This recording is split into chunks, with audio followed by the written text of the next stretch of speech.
Hello friends, welcome to Honey GS classes. Economic Current Affairs 2023 revision. So జనవరి మాసం నుంచి December 31 వరకు important అంశాలు మన అధ్యయన సౌలభ్యం కోసం అని చెప్పేసి 16 చాప్టర్స్ గా యాజ్ పర్ గ్రూప్ 2 లేదా గ్రూప్ 1 ప్రిలిమ్స్ సిలబస్ ని అనుసరించి డివైడ్ చేయడం జరిగింది. మనం ఇంతకు ముందు ఎకనామీ మీద రివిజన్ సిరీస్ అని చెప్పేసి 2 క్లాసెస్ చేసుకొని ఉన్నాం. సో ఫస్ట్ క్లాస్ చూస్తే 2022 ఇయర్ మొత్తం ఉంటుంది, 23rd ఇయర్లో అప్ టు మే వరకు ఉంటుంది. Next class June, July, August, September అని చెప్పేసి ఉంటుంది. ఈ క్లాసులో అవి రావచ్చు రాకపోవచ్చు, ఎందుకంటే 2022 ఇయర్లో ఉన్న అంశాలు తీసుకోవట్లేదు, కంప్లీట్గా 23rd ఇయర్లో ఉన్న అంశాలు డిస్కస్ చేస్తున్నాం. సో మన కట్ ఆఫ్ డేట్ జనవరి 1 నుంచి డిసెంబర్ 31 వరకు. చాప్టర్స్ పేరు చూస్తే national income, inflation, taxes, budget, finance commission, NITI Aayog, money, banking, capital market, insurance, pension, agriculture, industries, population, foreign trade and international economic institutions. Just like that IMF, world bank, ADB, AIIB, WTO అని చెప్పేసి ఉన్నాయి. So మొత్తం మీద మనకు 1 year current అఫైర్స్ని 16 చాప్టర్స్గా divide చేయడం జరిగింది మన సౌలభ్యం కోసము. సో మనం GS సిలబస్ని అధ్యయనం చేసేటప్పుడు గ్రూప్ 1 ప్రిలిమ్స్ వాళ్ళు లేదా గ్రూప్ 2 వాళ్ళు అయితే పేపర్ 3 అని చెప్పేసి ఎకనామీ లోపల ఉన్నది, సెక్షన్ 1లో 50 మార్క్స్. అది అధ్యయనం చేసేటప్పుడు ఒకసారి ఈ నోట్స్ చూసుకుంటే ఎకనామీ కరెంట్ అఫైర్స్ రివిజన్ అయితే ఈజీగా అవుతుంది. సో మనం కాన్సెప్ట్ వచ్చిన దగ్గర ఎక్స్ప్లెయిన్ చేస్తాను, ఫ్యాక్ట్ క్వశ్చన్స్ ఉన్న దగ్గర ఓన్లీ చదివితే సరిపోతుంది, దానికి విశ్లేషణ అయితే అవసరం లేదు. సో ఇందులో ఉన్న ప్రతి అంశము మనం ఇంతకుముందు డిస్కస్ చేసినాము, ఇది రెండవసారి అని చెప్పేసి గుర్తుపెట్టుకోండి. This is not first time. ఏ ఒక్క అంశం మనకి కొత్తది రాదు. మనం ఏదైతే మంత్లీ మ్యాగజైన్ ఉన్నదో అందులో ఉన్న అంశాలే చాప్టర్స్ వారిగా డిస్కస్ చేస్తున్నాం. సో ఫస్ట్ నేషనల్ ఇన్కమ్ అంటే మనకి ఇందులో ఏమొస్తుంది అంటే ముఖ్యంగా సో జీడిపి గ్రోత్ రేటు, వివిధ సంస్థలు భారతదేశం యొక్క జీడిపిని, సో జాతీయ ఆదాయాన్ని అయితే అంచనా వేస్తాయి.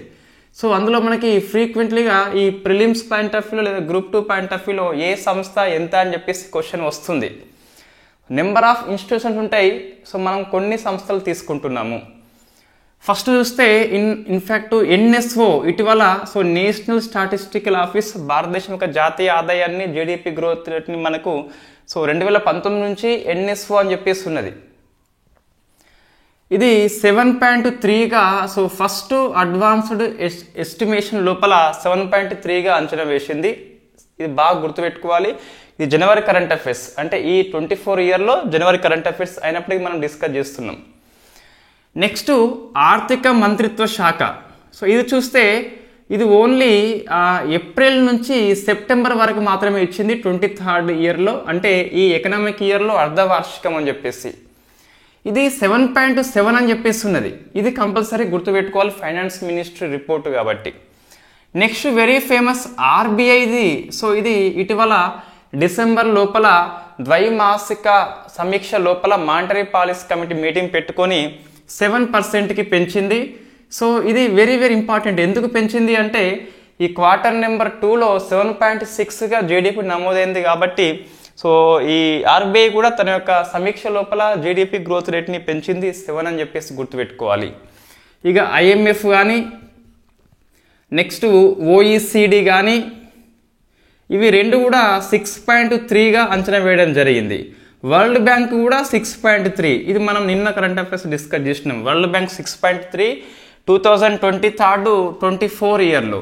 24-25 ఇయర్లో చూస్తే 6.4, 25-26 ఇయర్లో చూస్తే 6.5గా అంచనా వేసింది. ఇటీవల మనకు UNO అని చెప్పేసి సో అది 6.2 తీసుకోవడం జరిగింది. ఆసియా డెవలప్మెంట్ బ్యాంక్ అని చెప్పేసి 6.7 తీసుకున్నది. ఇవి సరిపోతాయి మనకు. సో నోట్స్లో OECD లేదు, బట్ దాన్ని మనం యాడ్ చేసుకోవాలి. ఇవి ఎనఫ్ అండి. ఇవి ప్రశ్న వస్తుంది, ఎక్కువ వచ్చేది RBI, NSO, IMF, world bank, ఈ 4 మనకి వస్తున్నాయి. మిగతా సంస్థలు అడిగిన దాఖలాలు లేవు, అయినప్పటికీ గుర్తుపెట్టుకోవాలి. ఇంకా నెంబర్ ఆఫ్ ఉంటాయి మనకు, S&P రేటింగ్స్ అని చెప్పేసి, క్రిసిల్ రేటింగ్స్ అని చెప్పేసి, ఇక్రా రేటింగ్ అని చెప్పేసి ఉంటాయి. బట్ మనకైతే అవి నోట్స్లో ఉన్నాయి, రివిజన్ నోట్స్లో అవసరం లేదు. అన్నీ రాస్తే మళ్ళీ రివిజన్ అవ్వదు అది. కాబట్టి సో ఇవి గుర్తుపెట్టుకోవాలి. ఇవైతే ముఖ్యంగా ప్రతి అభ్యర్థి పరీక్షకు వెళ్ళే ప్రతి అభ్యర్థి ఈ జీడిపి గ్రోత్ రేట్ని కంపల్సరీ గుర్తుపెట్టుకోవాలి. నెక్స్ట్, ఇటీవల ఈ ఎన్ఎస్ఓ డాటా అనేది ప్రచురిస్తుంది కదా. సో ప్రచురించినప్పుడు మనకు ఇది వాస్తవం కాదని చెప్పేసి సమీక్ష చేసేందుకు ఒక కొత్త కమిటీని అపాయింట్మెంట్ చేయడం జరిగింది. సో కమిటీ ప్రణబ్ సేన్ అని చెప్పేసి వెరీ ఇంపార్టెంట్ బిట్ ఇది. సో అక్టోబర్ నవంబర్ ఆ మాసంలో కరెంట్ అఫైర్స్ కిందకి వస్తుంది ఇది, ప్రణబ్ సేన్ అని చెప్పేసి. సో ఆ కమిటీ పేరు టెక్నికల్ వర్డ్ అనేది ఇవ్వడం జరిగింది, స్టాండింగ్ కమిటీ ఆన్ స్టాటిస్టిక్స్. ఇది గుర్తుపెట్టుకోవాలి, స్టాండింగ్ కమిటీ ఆన్ స్టాటిస్టిక్స్ అంటే గణాంకాల మీద స్థాయి సంఘం అని చెప్పేసి. సో తొలిసారిగా భారతదేశంలో ఎన్ఎస్ఓ యొక్క డాటాని సమీక్ష చేసేందుకు ఇంకో కమిటీ, అంటే సో కమిటీ టెక్నికల్ పేరు గుర్తుపెట్టుకోవాలి, కమిటీ యొక్క అధ్యక్షుని పేరు గుర్తుపెట్టుకోవాలి, ప్రణబ్ సేన్ అని చెప్పేసి ఉన్నాడు. నెక్స్ట్, ఈ జీడిపి మనకి పడిపోయినప్పుడు వరుసగా 3 క్వార్టర్లు పడిపోతే ఆర్థిక మాంద్యం అని చెప్పేసి సింపుల్గా పిలుస్తాం మనం. సో ఆర్థిక మాంద్యం వచ్చినప్పుడు ఇన్ఫ్యాక్ట్ కోవిడ్-19 మనకి వచ్చింది. కోవిడ్-19 మహమ్మారి టైంలో ఆర్థికంగా సంక్షోభం వచ్చింది, ప్రపంచవ్యాప్తంగా వచ్చింది. అప్పుడు జీడిపి అనేది తగ్గిపోయింది. సో ఇన్ఫ్యాక్ట్ తర్వాత రికవరీ అవుతుంది కదా.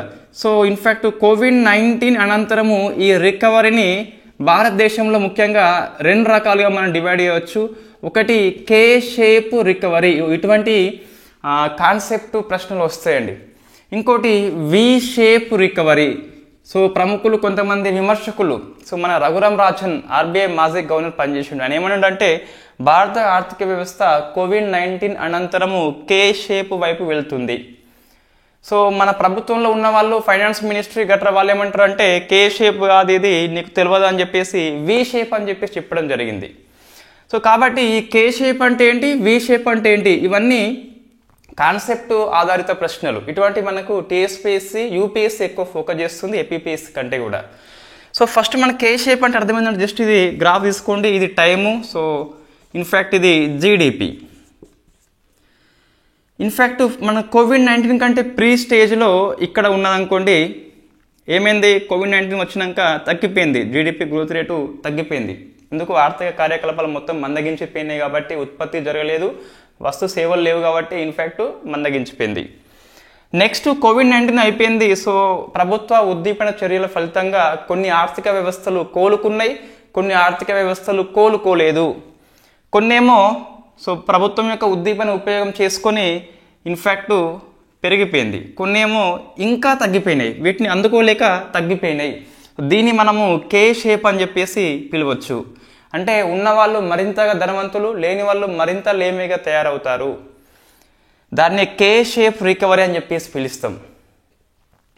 అదే వి షేప్ రికవరీ అంటే మళ్ళీ ఇటువైపు టైము, సో టైం పెరుగుతున్న కొలది, కాలం గడుస్తున్న కొలది ఇటువైపు జీడిపి అనేది ఏమవుతుంది, ఇదేమో మనకు ప్రీ కోవిడ్-19.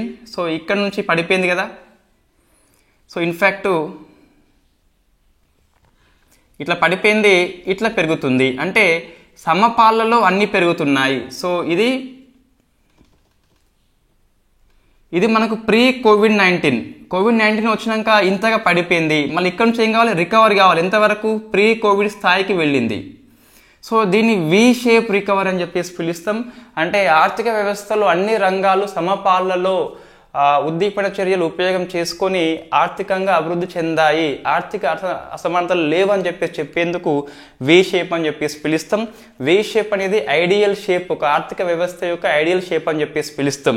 అంటే సో ఎకనామిక్ పరంగా మనకి రిసెషన్ అయితే వెరీ కామన్, ఆర్థిక మాంద్యం రావడం కామన్, దాని రికవరీ అనేది ఎట్లా ఉంటుంది అని చెప్పేసి ప్రభుత్వం యొక్క చర్యల విధంగా ఉంటుంది. So K shape and V shape అని చెప్పేసి పిలుస్తాం. అన్ని సమపాలలో అయితే వి షేప్, కొన్ని ఎక్కువ డెవలప్ అయ్యి కొన్ని మరింత బలహీనం అయితే కే షేప్ అని చెప్పేసి పిలుస్తాం. ఇవి వెరీ ఇంపార్టెంట్, అవి కంపల్సరీ గుర్తుపెట్టుకోవాలి, కే షేప్ వి షేప్. ఇటువంటి మనకు నెంబర్స్ లేవు కాబట్టి మనం ఎకనామీలో చదవం ఇటువంటి, బట్ ఇటువంటి క్వశ్చన్స్ అయితే వస్తాయి. మళ్ళీ ఇది క్వశ్చన్ వస్తుందండి, ఎట్లా వస్తుందంటే మనం ప్రణబ్ సేన్ని ఫోకస్ చేస్తాం, వాళ్ళేం ఫోకస్ చేస్తారంటే ఎన్ఎస్ఓ డాటా సమీక్ష కోసము ప్రణబ్ సేన్ అధ్యక్షతన ఏర్పడిన కమిటీ అని చెప్పేసి అడుగుతారు. సో మనకు ఇది స్టాండింగ్ కమిటీ ఆన్ స్టాటిస్టిక్స్ అని చెప్పేసి స్పెషల్గా గుర్తుపెట్టుకోవాలి, లేకుంటే కన్ఫ్యూజ్ అవుతాం. ఈ ప్రణబ్ సేన్ మనకు 4 ఆప్షన్లు గుర్తుపట్టద్ది, ఎవడో పేర్లు ఉంటాయి కాబట్టి ఈజీగా మనం ఫైండ్ అవుట్ చేయవచ్చు. బట్ ఇది ఒకసారి చదివితే గుర్తుండదు, మరొకసారి కంపల్సరీ రివిజన్ అయితే అవసరం ఇటువంటి కమిటీల పేర్ల కోసము. రైట్. జనరల్గా ఇది నౌన్స్ కానీ లేదా ప్లేస్ ఉన్నాయి కానీ పేర్లు, ఈ వ్యక్తుల పేర్లు, ప్రదేశాల పేర్లు ఒకసారి చదివితే కరెంట్ అఫైర్స్లో 4 ఆప్షన్లు మనం ఫైండ్ అవుట్ చేయవచ్చు. బట్ మన కాన్సెప్ట్ వచ్చినప్పుడు మళ్ళీ రివిజన్ చేసుకోవాలి. ఇది నేషనల్ ఇన్కమ్ అండి. సో నెక్స్ట్ ఇన్ఫ్లేషన్ మీద మనకు ఎటువంటి డెవలప్మెంట్ వచ్చినాయి. ఇది పూర్తిగా కాన్సెప్ట్ ఓరియంటేషన్ చాప్టర్ మనకు. సో ఇన్ఫ్లేషన్ అనేది భారతదేశంలో ఎంత ఉంచాలి అని చూస్తే, ద్రవ్యోల్బణం అనేది చూస్తే సో 4% ఐడియల్, +or-2 అయితే అలౌడ్, అంటే 6 వరకు ఉంచవచ్చు లేదా 2 వరకు ఉంచవచ్చు. ఇది చెప్పింది ఎవరు? గవర్నమెంట్ ఆఫ్ ఇండియా ఆర్బీఐని సంప్రదించి ప్రతి 5 ఇయర్స్కి నిర్దేశం చేస్తుంది. ఆర్బీఐ అయితే మానిటరీ పాలసీ కమిటీ సమీక్ష చేసి ఇంత ఉంచేలా చర్యలు తీసుకుంటుంది. Repo rate, reverse repo rate తగ్గించడం కానీ లేదా పెంచడం కానీ చేస్తాయి. రైట్. మళ్ళీ గుర్తుపెట్టుకోవాలి, ఇది 2021 ఏప్రిల్ 1 నుంచి అమల్లో ఉంది. 31 మార్చ్ 26 వరకు అమల్లో ఉంటుంది ఇది. సో 1 ఏప్రిల్ 21 నుంచి 31 మార్చ్ 26 వరకు ఈ 4+or-2 అమల్లో ఉంటుంది. మళ్ళీ 5 ఇయర్స్ అయిన తర్వాత 26 మార్చ్ తర్వాత గవర్నమెంట్ ఆఫ్ ఇండియా సంప్రదించి, ఆర్బీఐతో సంప్రదించి లక్ష్యం నిర్దేశం చేస్తుంది. ఆ లక్ష్యాన్ని ఉంచేలా చెప్పేది ఆర్బీఐ, లక్ష్యం పెట్టేది గవర్నమెంట్ ఆఫ్ ఇండియా. సో మనల్ని కన్ఫ్యూజ్ చేయాలని చెప్పేసి ఇన్ఫ్యాక్ట్ క్వశ్చన్ ఇలా వస్తుంది, భారతదేశంలో ద్రవ్యోల్బణ లక్ష్యాన్ని నిర్దేశించేది ఎవరు అంటే ఆర్బీఐ కాదు, గవర్నమెంట్ ఆఫ్ ఇండియానే. ఎవ్రీ 5 ఇయర్స్కి డిసైడ్ చేస్తుంది. సో ఆ లక్ష్యాన్ని ఆ నిర్దేశిత పరిధి లోపల ఉంచేలా చేసేది మాత్రం మనకు ఆర్బీఐ మానిటరీ పాలసీ కమిటీ చేస్తుంది. రైట్. ఇది ఇన్ఫ్లేషన్, మనకు ధరల స్థాయి పెరుగుదల అని చెప్పేసి పిలుస్తాం. కొన్ని కీవర్డ్స్ చెప్తున్నా. సో డిఫ్లేషన్ అంటే ఏంటి అంటే ఇన్ఫ్యాక్ట్ ఇది ఇన్ఫ్లేషన్కి క్వైట్ అపోజిట్. ధరలు నిరంతరం పెరిగిపోతాయి. సో మనకు ఇన్ని డబ్బులకు ఇన్ని వస్తువులు వస్తే ఇన్ఫ్లేషన్, ఇన్ని డబ్బులకు ఇన్ని వస్తువులు వస్తుందని డిఫ్లేషన్ అని చెప్పేసి పిలుస్తాం. ధరల్లో నిరంతరం తగ్గుదల అని చెప్పేసి పిలుస్తాం. ఇది ఇటీవల మనకు జూలై మాసంలో చైనాలో వచ్చింది. సో ఇటువంటి ప్రపంచవ్యాప్తంగా మనకు ఆర్థిక వ్యవస్థలో కొన్ని మార్పులు వస్తాయి. కొన్ని కరెన్సీ విలువ తగ్గిస్తాయి, కొన్ని కరెన్సీని ఇతర కరెన్సీగా మార్చుకుంటే సొంత కరెన్సీ రద్దు చేసి డాలర్ లోపలికి మారిపోతాయి. సో అటువంటి మనకి ఫోకస్ చేస్తున్నాడు. మనం ప్రీవియస్ క్వశ్చన్ చూస్తే తెలుస్తుంది. సో అటువంటిది ఒకటి డిఫ్లేషన్ మనకి చైనా లోపల వెరీ ఫస్ట్ టైం అని చెప్పేసి జూలై మాసంలో అని చెప్పేసి గుర్తుపెట్టుకోవాలి. ఈ మాసం అనేది కంటే దేశం పేరు గుర్తుపెట్టుకోవాలి. నెక్స్ట్ కీవర్డ్ స్టాగ్ఫ్లేషన్ అని చెప్పేసి ఉన్నది. ఇది ఎందుకు మనకి వార్తల్లో ఉంది అంటే ఈ ఆర్థిక విమర్శకులు భారతదేశంలో స్టాగ్ఫ్లేషన్ రావచ్చు అని చెప్పేసి చెప్పడం జరిగింది, అందుకు మనకి వార్తల్లో ఉంది. రైట్. ఫస్ట్ గుర్తుపెట్టుకోవాలి, ఈ ఎకనామీ లోపల ఒకటి, తర్వాత ఈ సైన్స్ అండ్ టెక్నాలజీలో ఉన్న అదర్స్ అని చెప్పేసి ఉంటుంది. సో అందులో మనకు ఈ చాట్ జీపీటీ కానీ లేదా క్యాన్సర్ టెక్నాలజీ మీద కొన్ని కార్టీస్ థెరపీ అని చెప్పేసి పిలుస్తాం కదా. సో అటువంటి మనకు వొకాబులరీ బేస్ చేసుకుని క్వశ్చన్స్ వస్తాయి. 150 GS లోపల ఒక 2 or 3 క్వశ్చన్స్ ఓన్లీ వొకాబులరీ మీదనే టెస్ట్ చేస్తాయి. సో అది స్టాగ్ఫ్లేషన్ అని చెప్పేసి వన్ ఆఫ్ ది వొకాబులరీ ఆధారిత ప్రశ్న. ఇదేంటి, దీనిలో స్టాగ్ ఉంది అండ్ ఇన్ఫ్లేషన్ ఉంది. సింపుల్ చెప్పాలంటే స్టాగ్ మీన్స్ మనకి స్తబ్దత అని చెప్పేసి వస్తుంది. అంటే జీడిపి అనేది పెరుగుదల ఉండదు, సో తగ్గుదల ఉంటుంది ఒకటి. ఇన్ఫ్లేషన్ హై ఉంటుంది, అంటే ద్రవ్యోల్బణం మనకు ఎక్కువ ఉంటుంది. నెక్స్ట్ ఇన్ఫ్లేషన్ ఎక్కువ ఉన్నప్పుడు మనం ఆర్బీఐ చేస్తుంది అంటే రెపో రేట్ని పెంచుతుంది. వడ్డీ రేట్లు పెరిగిపోతాయి కాబట్టి లోన్ తీసుకోరు కాబట్టి, సో కొత్తగా పెట్టుబడి పెట్టరు, వస్తు ఉత్పత్తి జరగదు కాబట్టి ఎంప్లాయ్మెంట్ కూడా ఉండదు కాబట్టి సో అన్ఎంప్లాయ్మెంట్ అనేది పెరిగిపోతుంది. సో ఇటువంటి స్థితి ఒకటేసారి జీడిపి తగ్గుదల ఉండి ఇన్ఫ్లేషన్ అన్ఎంప్లాయ్మెంట్ పెరుగుదల ఉంటే అటువంటి ఆర్థికపరమైన చెడ్డ పరిస్థితిని స్టాగ్ఫ్లేషన్ అని చెప్పేసి పిలుస్తాం. ఇది అత్యంత చెడ్డకరమైన పరిస్థితి. వై? బికాస్ ఎందుకోసం అంటే జనరల్గా మనకి ఇప్పుడు జీడిపి తక్కువ ఉంది కాబట్టి వస్తు సేవల ఉత్పత్తి పెంచాలి అంటే ఏం చేయాలి, మనము ఎంప్లాయ్మెంట్ కల్పిస్తేనే కదా ఆ సేవలని ఉత్పత్తి అయ్యేటి, వస్తువులని ఉత్పత్తి అయ్యేటి. ఎంప్లాయ్మెంట్ కల్పించాలంటే తక్కువ ధరకే వాళ్ళకి లోన్లు దొరకాలి, అప్పుడే వాళ్ళు ఇన్వెస్ట్మెంట్ చేస్తారు లోన్ తీసుకొని. సో మరి ఇక్కడ ఇన్ఫ్లేషన్ ఎక్కువ ఉంది కాబట్టి వాళ్ళు ఆర్బీఐ రెపో రేట్ని తగ్గిస్తే ఏమవుతుంది అంటే ఇంకా ఎక్కువ అవుతుంది కాబట్టి సో ఇన్ఫ్లేషన్ ఎక్కువ ఉన్నప్పుడు రెపో రేట్ పెంచిపోతుంది. రెపో రేటు పెంచితే ఏమవుతుందంటే వడ్డీ రేట్లు పెరిగిపోయి లోన్ తీసుకోరు కాబట్టి ఇన్వెస్ట్మెంట్ చేయరు కాబట్టి కొత్త వస్తుత్పత్తి జరగదు. సో జీడిపి అనేది తగ్గుదలన్నప్పుడు వస్తుత్పత్తి పెంచాలి, బట్ ఇక్కడ పెంచకుండా ఇవి అడ్డంకిస్తున్నాయి కాబట్టి ఇది చెడ్డ పరిస్థితి అని చెప్పేసి పిలుస్తాం. సో ఇది ఇండియాలో ఇంతవరకు అయితే రాలేదు. ఇది స్టాగ్ఫ్లేషన్ అంటే ఏంది? సో జీడిపి తక్కువ, ఇన్ఫ్లేషన్ ఎక్కువ, అన్ఎంప్లాయ్మెంట్ ఎక్కువ. నెక్స్ట్ ఇంకోటి శ్రింక్ఫ్లేషన్ అని చెప్పేసి వార్తల్లో ఉంది. సో శ్రింక్ఫ్లేషన్ ఇది ఆర్బీఐ గవర్నర్ హెచ్చరించిండు. సో మీరు ద్రవ్యోల్బణం ఎక్కువ ఉన్న టైంలో వస్తు ఉత్పత్తి సంస్థలు శ్రింక్ఫ్లేషన్కి పూనుకుంటున్నాయి, పూనుకోవద్దని చెప్పేసి చెప్పడం జరిగింది. అందుకోసం అని చెప్పేసి మనకి వొకాబులరీ వార్తల్లో ఉంది. So what is the meaning of shrinkflation అంటే జనరల్గా ఇప్పుడు ఇది రైసు ఒక కిలో అనుకోండి, కిలోకి ఒక 60 రూపాయలు అనుకోండి. ద్రవ్యోల్బణం టైంలో రేట్లు పెరిగిపోతాయి. ఇవి 70 రూపాయలు చేస్తే ఇన్ఫ్యాక్ట్ ఈ ఏదో ఎక్స్ కంపెనీ మనం రైస్ కొనుక్కోము. వాళ్ళు ఏం చేస్తారంటే ఈ కేజీని ఈ 60 రూపాయలను అట్లనే ఉంచుతారు, ఈ కిలోని మెల్లగా 950 గ్రామ్స్ చేస్తారు. మనకేమైంది? తక్కువ వస్తుంది, మనకు వస్తువు తక్కువ వస్తుంది మనకు. అంటే ఏమైంది? రేట్ అయితే పెరిగింది కదా. సో మనకు కనిపిస్తలేదు, మనం ఏమనుకుంటాం 60 అనగానే వాడు ఒక ప్యాకెట్ ఇస్తాడు, మనం పట్టుకొని వస్తాము, ఇంట్లో వండుకొని తింటాము, అయిపోతుంది. అంటే ఏమైతే ఇక్కడ సో ఇది ద్రవ్యోల్బణం మనకి ధరల పెరుగుదల అనేది మనకు కనిపిస్తలేదు. దీన్ని ఈ శ్రింక్ఫ్లేషన్ని మనం సింపుల్గా సో దాచి ఉంచిన ద్రవ్యోల్బణం అని చెప్పేసి, ధరల్లో స్థాయిని దాచి ఉంచారని చెప్పేసి చెప్పొచ్చు. మనకి ఇక్కడ 60 రూపాయలే కనిపిస్తుంది అని ఇన్ఫ్యాక్ట్ 1 కేజీ 950 గ్రామ్స్ అని చెప్పేసి ఆ వస్తువు యొక్క పరిమాణం మనకు తక్కువ వచ్చింది మీన్స్ ధర పెరిగినట్టే, ద్రవ్యోల్బణం ఉన్నట్టే. ఆ వస్తువు కంపెనీలు కనిపించడం మనల్ని మోసం చేస్తాయి. ఇది చేయొద్దు అని చెప్పేసి ఆర్బీఐ గవర్నర్ శక్తికాంత దాస్ హెచ్చరించడం జరిగింది. అందుకోసం అని చెప్పేసి మనకి వార్తల్లో ఉంది. ఇటువంటి యాక్టివ్ రోల్ ఉంది కాబట్టి మన ఆర్బీఐ గవర్నర్కి 23rd ఇయర్లో A+ కేటగిరీ అని చెప్పేసి అవార్డు వచ్చింది. మనం డిస్కస్ చేస్తాం మళ్ళీ ఆర్బీఐ దగ్గర.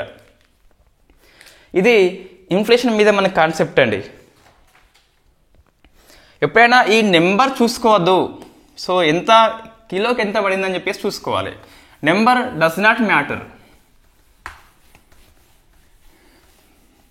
సో నెక్స్ట్ ట్యాక్సెస్ విషయంలో ఏవి వార్తల్లో ఉన్నాయి?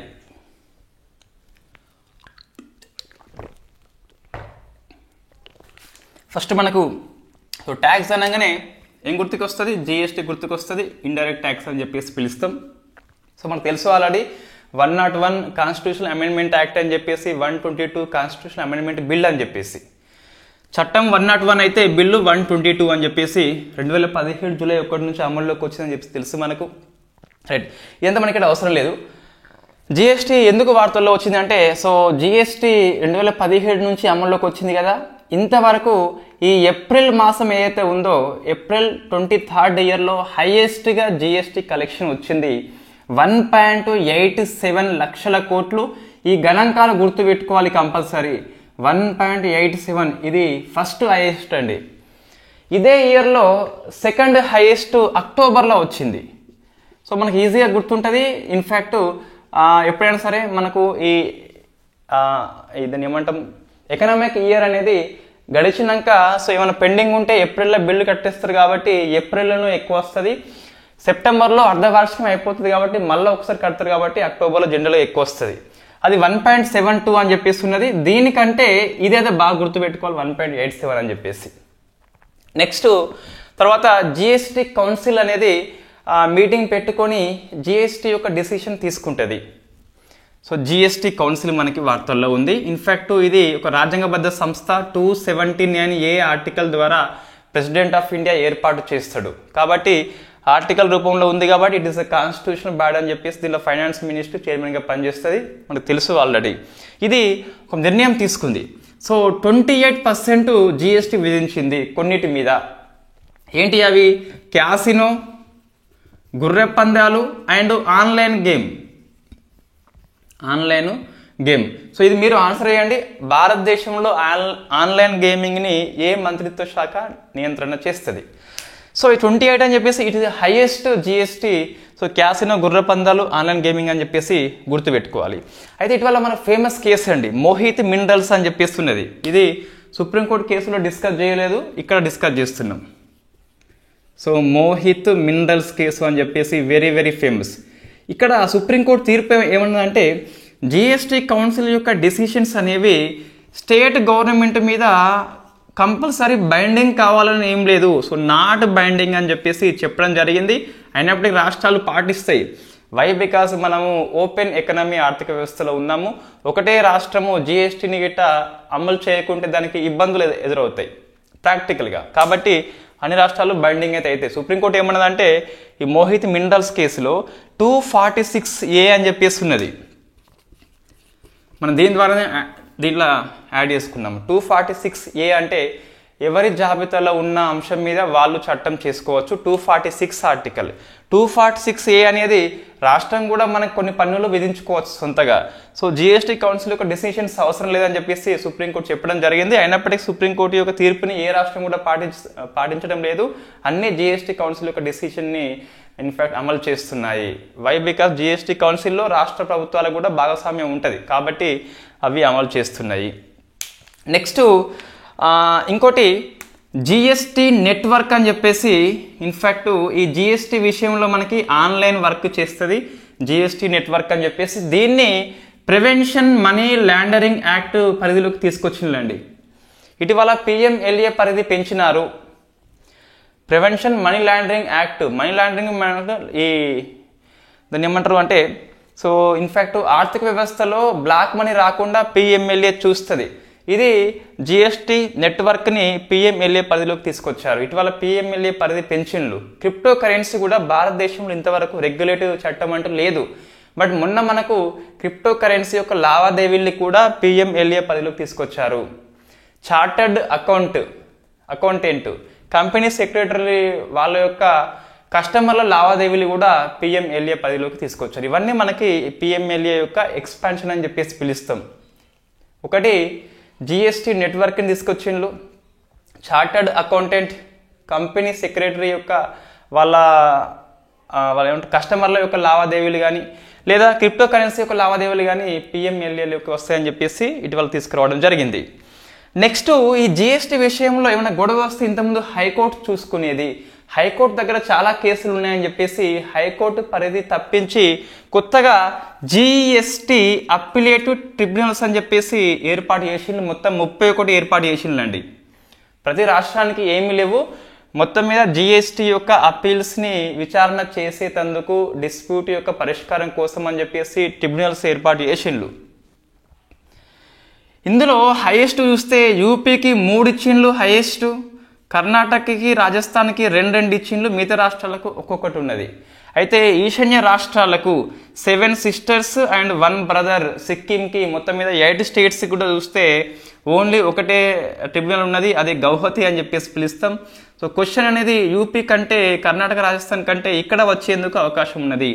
ఈశాన్య రాష్ట్రాల యొక్క జిఎస్టీ అప్లేట్ ట్రిబ్యునల్ యొక్క బెంచ్ ఎక్కడ ఉందంటే మనకు గౌహతి అని చెప్పేసి గుర్తుపెట్టుకోవాలి. Very very famous. ఇదంతా మనకు జిఎస్టీ గురించి ఇంతే వార్తల్లో ఉన్నది, అంతకంటే ఎక్కువైతే ఏమీ లేదు. Right. Next anti dumping duty.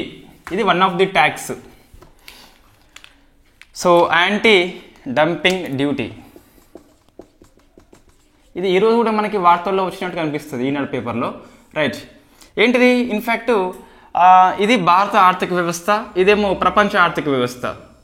So మన దగ్గర ఈ స్వదేశీ పరిశ్రమలు ఉంటాయి. ఒక వస్తువుని some example glass, in fact glass అని తీసుకోండి, ఒకటి గ్లాస్ పరిశ్రమ అని చెప్పేసి సో తయారు చేస్తున్నది. పక్కన చైనా ఉందనుకోండి. సో చైనా కూడా ఆ గ్లాస్ పరిశ్రమని సో ఇన్ఫ్యాక్ట్ తయారు చేసి తక్కువ రేటుకే మన మార్కెట్లోకి పంపిస్తుంది అనుకోండి. అప్పుడు మనం ఏం చేస్తాము, ఇది మన స్వదేశీ వస్తువు కొనకుండా విదేశీ వస్తువు కొనుక్కుంటాం తక్కువ రేట్ అని చెప్పేసి, నాసికం అయినప్పటికీ కొనుక్కుంటాం. మనం చూస్తే ఇప్పుడు మొబైల్స్ చైనా ఫేమస్, ఇన్ఫ్యాక్ట్ మన కిందికి పడిపోయినాయి. సో ఇన్ఫ్యాక్ట్ దీన్ని నివారణ చేసేందుకు ఈ యాంటీ డంపింగ్ డ్యూటీని ఎవరు సిఫార్సు చేస్తారు అంటే విదేశీది కాబట్టి మనం జనరల్గా డీజీఎఫ్టీ అని చెప్పేసి ఉంటుంది, director general of foreign trade. DGFT ministry of commerce and industry కింద పనిచేస్తుంది. మినిస్ట్రీ ఆఫ్ ఫారెన్ అఫేర్స్ కాదు, కామర్స్ అండ్ ఇండస్ట్రీ కిందనే పనిచేస్తుంది. డీజీఎఫ్టీ సిఫార్సు చేస్తే యాంటీ డంపింగ్ డ్యూటీని సో ఫైనాన్స్ మినిస్ట్రీ వాళ్ళు ఇంప్లిమెంట్ చేస్తారు. ఇటీవల మనకు 2 వస్తువుల మీద దీన్ని విధించారు. ఒకటి చూస్తే ఇంపోర్టెడ్ చైనీస్ గ్లాసు మనం డిస్కస్ చేసినాం కదా, అది $243 ఫర్ టన్నులు. ఒక టన్ను మనం గ్లాస్ని ఇంపోర్ట్ చేసుకుంటే $243 టన్నులు $243 కట్టాలి. ఇది ఎందుకని చెప్పేసి మనం ఇంపోర్ట్ చేసుకోము కాబట్టి మన దేశీయ పరిశ్రమకే ఎక్కువ ఎగుమతి అయ్యేందుకు డెవలప్ అయ్యేందుకు ఆస్కారం ఉంటుంది. సెకండ్ది imported optical fibre. So imported optical fibre, imported Chinese glass రెండింటి మీద DGFT సిఫార్సు చేస్తే మినిస్ట్రీ ఆఫ్ ఫైనాన్స్ అయితే ఆమోదించింది. సో నెక్స్ట్ ఇంకొక రెండు మనకి వార్తల్లో ఉన్నాయి. ఇంకోటి విండ్ ఫాల్ ట్యాక్స్ అని చెప్పేసి వార్తల్లో ఉంది. విండ్ ఫాల్ ట్యాక్స్ ఇది నాకు తెలిసి నెంబర్ ఆఫ్ టైమ్స్ మనకి వార్తల్లో వచ్చింది. ఏంటి విండ్ ఫాల్ ట్యాక్స్ అంటే ఈ రష్యా ఉక్రెయిన్ యుద్ధం ఫలితంగా మనకి పెట్రోల్ రేటు విపరీతంగా పెరిగిపోయింది. చమురు కంపెనీలకు లాభాలు వచ్చినాయి. చమురు కంపెనీ అక్కడ చేసింది ఏం లేదు, బట్ లాభాలు అయితే వచ్చినాయి. సో అటువంటి అనుకోని అకస్మాత్తుగా లాభాలు వచ్చినప్పుడు ఆ ఓన్లీ దట్ ఇండస్ట్రీ ఆ పరిశ్రమ మీద మాత్రమే పన్ను విధిస్తే దాన్ని విండ్ ఫాల్ ట్యాక్స్ అని చెప్పేసి, ఏదో గాలి వీసింది కాబట్టి లాభం వచ్చింది తప్పించి వీళ్ళ యొక్క ఎఫోర్ట్లు వీళ్ళ యొక్క ప్లాన్ లేదు. సో కాబట్టి విండ్ ఫాల్ ట్యాక్స్ అని చెప్పేసి పిలుస్తాం దాన్ని. అంటే ఎటువంటి ఎఫోర్ట్ ఎటువంటి ప్లానింగ్ లేకుండా సో కొన్నిసార్లు సక్సెస్ అయితే రావచ్చు, అది చాలా తక్కువ మందికి ఉంటుంది. సో మొత్తం మీద దీన్ని విండ్ ఫాల్ ట్యాక్స్ అని చెప్పేసి పిలుస్తాం. మనకు ఇటీవల బెస్ట్ ఎగ్జాంపుల్ రష్యా ఉక్రెయిన్ వారు జియో పాలిటిక్స్ నేపథ్యంలో చమురు కంపెనీల మీద government of India ministry of finance wind fall tax అయితే విధించింది. అందుకు మనకి వార్తల్లో ఉంది. నెక్స్ట్ ఒక రెండు మనకు సంస్థలకి చైర్మన్స్ వచ్చారు.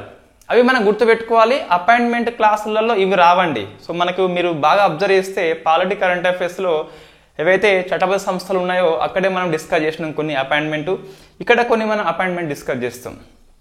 అందులో CBDT ఒకటి, CBIC ఒకటి. సో CBDT మనకు central board of direct tax అని చెప్పేసి పిలుస్తాం. దీనికి నితిన్ గుప్తా వచ్చిండు. So next central board of indirect tax and customs అని చెప్పేసి సంజయ్ కుమార్ అగర్వాల్ వచ్చిండు. సో సంజయ్ కుమార్ అగర్వాల్ ఇవి రెండు కూడా చట్టబద్ధ సంస్థలు భారతదేశం లోపల. So central board of revenue act అని చెప్పేసి 1963లో మనం చట్టం చేసుకున్నాం. దీని ప్రకారం రెండు సంస్థలు department of revenue finance ministry కింద పనిచేస్తాయి. కాబట్టి central board of revenue act అని చెప్పేసి ఇది ఏ రకమైన సంస్థ అని చెప్పేసి వస్తుంది. చట్టం చేసి ఏర్పాటు చేసింది కాబట్టి చట్టబద్ధ సంస్థ అని చెప్పేసి గుర్తుపెట్టుకోవాలి. నెక్స్ట్ ఇదంతా మనకు ఏమున్నదంటే ట్యాక్సెస్ గురించి అండి. Next very famous budget. So budget అనేది మనం ఇక్కడ 23-24 బడ్జెట్ డిస్కస్ చేయము. ఎందుకోసం అంటే సో మనకి కొత్త బడ్జెట్ మళ్ళీ ఇదే మంత్లో వస్తుంది. ఇదే మంత్ లాస్ట్ డే ఆర్థిక సర్వే వస్తుంది. ఫిబ్రవరి 1న బడ్జెట్ కాబట్టి సో మనము జనవరిలో ఏవైతే కరెంట్ అఫైర్స్ కొన్ని ఉన్నాయి రిపోర్ట్స్ వాటిని మనం స్కిప్ చేస్తున్నాం కొన్ని. ఫర్ ఎగ్జాంపుల్ మనకి అవార్డ్స్ మనం డిస్కస్ చేస్తాం అనుకోండి. అవార్డ్స్ లోపల పద్మశ్రీ అనేది సో మళ్ళీ ఇస్తారు పద్మ అవార్డ్స్ 26న. సో మనకి ఆలోపు ఎగ్జామ్స్ ఏం లేవు కాబట్టి ఈ పద్మ అవార్డ్స్ లాస్ట్ ఇయర్ అవసరం లేదండి. ఎవరో ఫ్యాకల్టీలు ఇన్ఫాక్ట్ వాళ్ళ వ్యూస్ కోసం ఏదో అవార్డ్స్ లాస్ట్ చదవాలి ఎప్పుడు చదవాలంటే నువ్వు ఒక ఆస్పిరెంట్ వాడు 100 అవార్డ్స్ ఇస్తాడు. పద్మ అవార్డ్స్ అంటే 100 అవార్డ్స్ అప్డేట్ గుర్తుపెట్టుకోవడం కష్టం అంటే ఇంకా ఓన్లీ మనకి పెద్దగా ఇబ్బంది అనిపిస్తుంది. ఏవి గుర్తుపెట్టుకోవాలంటే తెలంగాణ వాళ్ళు తెలంగాణ 5-6 వచ్చి ఉంటాయి, 5-6 గుర్తుపెట్టుకుని సరిపోతుంది. ఏపీ వాళ్ళు ఏపీ వాళ్ళే గుర్తుపెట్టుకోవాలి లాస్ట్ ఇయర్, మొత్తం అయితే అవసరం లేదు.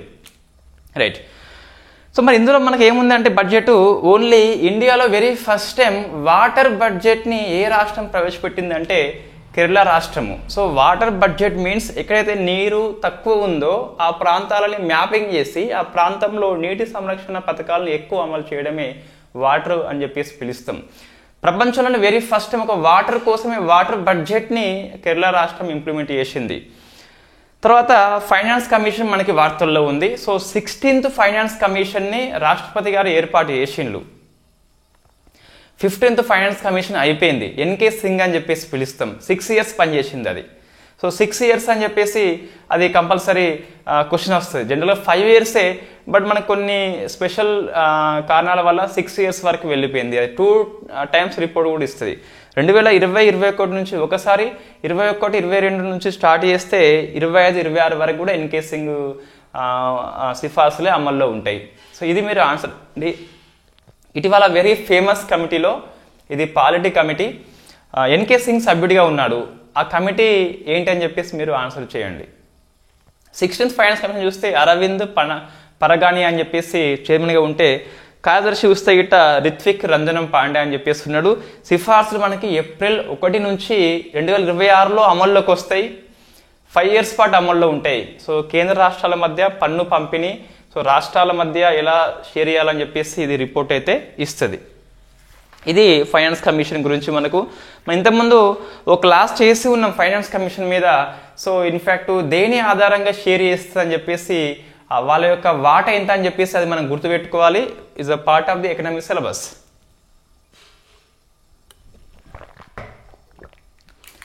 నెక్స్ట్ సో వెరీ ఫేమస్ నీతి ఆయోగ్. ఈ నీతి ఆయోగ్ కోసం మనము రిపోర్ట్స్ ఇప్పుడు డిస్కస్ చేస్తలేము, రిపోర్ట్స్లోనే వస్తాయి. సో నీతి ఆయోగ్ మనకు very very famous question. In fact 2015లో ఇది జనవరి 1న ఏర్పడింది. ఇన్ఫ్యాక్ట్ ఇది వెరీ బేసిక్ క్వశ్చన్ అండి. It is non constitutional body, non statutory body. Why? Because government of India ఏర్పాటు చేసింది, చట్టము చేయలేదు, రాజ్యాంగంలో ఆర్టికల్ లేదు కాబట్టి ప్లానింగ్ కమిషన్ని రీప్లేస్మెంట్ చేస్తూ నీతి ఆయోగ్ వచ్చింది. దీనికి chairman very very basic question ఇది. So prime minister of India ex officio. Next vice chairman, ఇది very very famous. In fact Suman K Bery. ఇది కరెంట్ అఫైర్స్ క్వశ్చన్. మనం కరెంట్ అఫైర్స్ అయితే డిస్కస్ చేస్తాం, లేకుంటే కాదు. అయితే వైస్ చైర్మన్కి క్యాబినెట్ మంత్రి హోదా ఇస్తారండి. నెక్స్ట్ నీతి ఆయోగ్ యొక్క CEO చూస్తే ఇన్ఫాక్ట్ BVR సుబ్రహ్మణ్యము.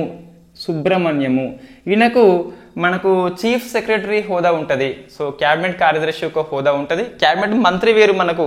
సో ఇక్కడ చూస్తే ఎవరు secretary of the government of India యొక్క హోదా ఉంటుంది. వీళ్ళిద్దరిని కూడా ప్రధానమంత్రి అపాయింట్మెంట్ చేస్తాడు. సో వీళ్ళు కాకుండా మనకి ఇంకా 4 విశిష్ట వ్యక్తులు అని చెప్పేసి ఇటీవల మనకు 23rd yearలో నియామకం చేసిండ్రు. 4 పేర్లు మనం కంపల్సరీ గుర్తుపెట్టుకోవాలి. ఇంతకుముందు TSPSCలో one of the previous year question ఇది. రైట్. ఒకరు ఫస్ట్ అయితే అజయ్ అండి. సో అజయ్ చూస్తే ఎలక్ట్రానిక్స్ అని చెప్పేసి ఉన్నాడు. ఇంకోటి లక్ష్మి అని చెప్పేసి వస్తుంది. మొత్తం మీద లక్ష్మీ కుమారన్, ఇతను పన్నులు. సో పన్నులు కాబట్టి లక్ష్మి మనకి ఈజీగా గుర్తుంటుంది. అజయ్ ఎలక్ట్రానిక్స్, మా ఇక్కడ బెల్లంపల్లిలో షాప్ ఉంటుంది. సో అలా మనకు ఇట్లా 4-5 పేర్లు వచ్చినప్పుడు మనం లింక్ పెట్టుకోవాలి ఎవరితోనన్నా. సో మనకు ఎవరైనా తెలుసో వాళ్ళతో లింక్ పెట్టుకోవాలి. నెక్స్ట్ OP అగర్వాల్ అని చెప్పేసి ఇన్ఫ్యాక్ట్ అర్బన్ ట్రాన్స్పోర్ట్. తర్వాత very famous Anoop Singh. Very famous ఎందుకంటే ఈ Anoop Singh in fact 15th finance కమిషన్లో వన్ ఆఫ్ ది మెంబర్ కాబట్టి ఈ అనూప్ సింగ్ అయితే very famous. So Anoop, Agarwal, Ajay మొత్తం మనకి ఆ మీద వస్తున్నాయి కాబట్టి ఈజీగా మనకి గుర్తుంటుంది. ఇది నీతి ఆయోగ్. ఇంతకంటే ఎక్కువ అయితే మనకి ఏం లేదు అప్డేటు. రిపోర్ట్స్ ఉన్నాయి, ఆ రిపోర్ట్స్ లోపల డిస్కస్ చేద్దాం. రిపోర్ట్స్ మనం దీంట్లో ఎందుకు వస్తలేవు అంటే, సో అదొక ఫ్లోలో వెళ్ళిపోతుంది కంటెంట్. మనకి రిపోర్ట్స్ మనకి ఇట్లా పంటి కింద రాయలా వచ్చి పడతాయి.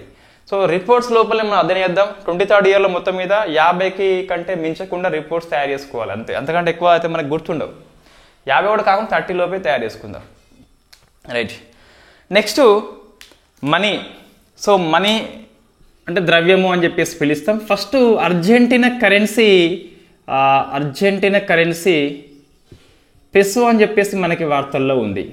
సో అర్జెంటీనా నూతన అధ్యక్షుడు జేవియర్ మిల్, ఇది మన కరెంట్ అఫైర్స్లో అపాయింట్మెంట్లో వస్తాం అనుకోండి.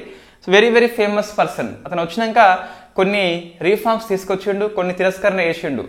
ఇటీవల మనకి బ్రిక్స్ కూటమి లోపల అర్జెంటీనా కంట్రీ కూడా జనవరి 1 నుంచి రావాల్సి ఉండే, బట్ రాలేదు. నేను వద్దు అని చెప్పేసి చెప్పిండు అతను. తర్వాత పెసో కరెన్సీ వాల్యూ తగ్గించిండు. ఒకటి దీన్ని డివాల్యూషన్ అని చెప్పేసి పిలుస్తాం. డిప్రిసియేషన్ వేరు. మళ్ళీ మార్కెట్ శక్తుల కారణంగా రూపాయి విలువ తగ్గితే డిప్రిసియేషన్ అని చెప్పేసి పిలుస్తాం. అదే గవర్నమెంట్ ఆఫ్ ఇండియా ఉద్దేశపూర్వకంగా తగ్గిస్తుందని డివాల్యూషన్ అని చెప్పేసి పిలుస్తాం. దీన్ని డివాల్యూషన్ అని చెప్పేసి విలువ తగ్గింపు అని చెప్పేసి పిలుస్తాం. సో పెసో వాల్యూ తగ్గించిండు. ఎంత అంటే 50%కు పైగా. వాస్తవంగా $1 = 360 pesos ఉంటే $1 = 800 pesos మార్చిండ్రు. 50+ కాబట్టి క్వశ్చన్ అయితే వస్తుంది కంపల్సరీ. నెక్స్ట్ జింబాబ్వే వాళ్ళు. ఈ కారణం ఏంటి అంటే వాళ్ళకు ఆ ద్రవ్య లోటు అనేది క్యాడ్ అకౌంట్ చాలా లోట్లో ఉండిపోయింది. ద్రవ్యోల్బణం మనం చూస్తే 3 అంకెలు ఉన్నది, 143% ఉన్నది, 143%. మనకి 78 మనకి ఎక్కువ అనిపిస్తుంది, 143 అంటే చూసుకోండి. ఒక ఛాయ్ వాల్యూ మనకి ఒక కాఫీ వాల్యూ మనకి బ్లాక్ కాఫీ తాగాలంటే 2000 రూపీస్ అవుతుంది, అంత వాల్యూ కలిగి ఉంటుంది ద్రవ్యోల్బణం ఎక్కువ ఉన్నట్లయితే గిట్ట. రైట్. నెక్స్ట్ జింబాబ్వే మనకి వార్తల్లో ఉంది. ఇక్కడ సేమ్ అంతే, ద్రవ్యోల్బణం ఫలితంగా జింబాబ్వే గోల్డ్ డిజిటల్ కరెన్సీ అని చెప్పేసి ప్రవేశపెట్టింది. ఇవి 2 దేశాల పేర్లు మనం గుర్తుపెట్టుకోవాలి. ఇట్లా చాప్టర్ వైజ్ డిస్కస్ చేస్తే మనకు బెనిఫిట్ ఏంటంటే మనకు జింబాబ్వే ఉన్నది, అర్జెంటీనా ఉన్నది, ఇంకా వేరే కంట్రీ లేదని చెప్పేసి ఒక ఐడియా వస్తుంది. అప్పుడు 4 ఆప్షన్లలో ఈజీగా మనం ఆన్సర్ చేయవచ్చు. సో చాప్టర్ వారీగా ఎందుకు అధ్యయనం చేయాలి కరెంట్ అఫైర్స్ రివిజన్లో అంటే రీజన్ ఇదే, మనకు ఒక మన గ్రూప్ చేస్తాం. సో ఆ గ్రూప్ ఆఫ్ వల్ల సంథింగ్ మనకి ఏదో గుర్తుకు వస్తుంది. 4 ఆప్షన్లు మనం 2-3 తీసి పడేయచ్చు ఆన్సర్ తెలియనప్పుడు.